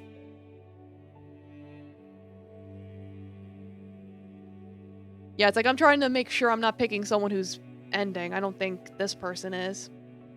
I'm not sure. Oh well. Good night, everyone. Stay away from demons. Do not listen to the demons. Do not listen to the voices. Take your meds. Take your meds, take your meds, take your meds, take your meds, take your meds. And floss your toes. Good night.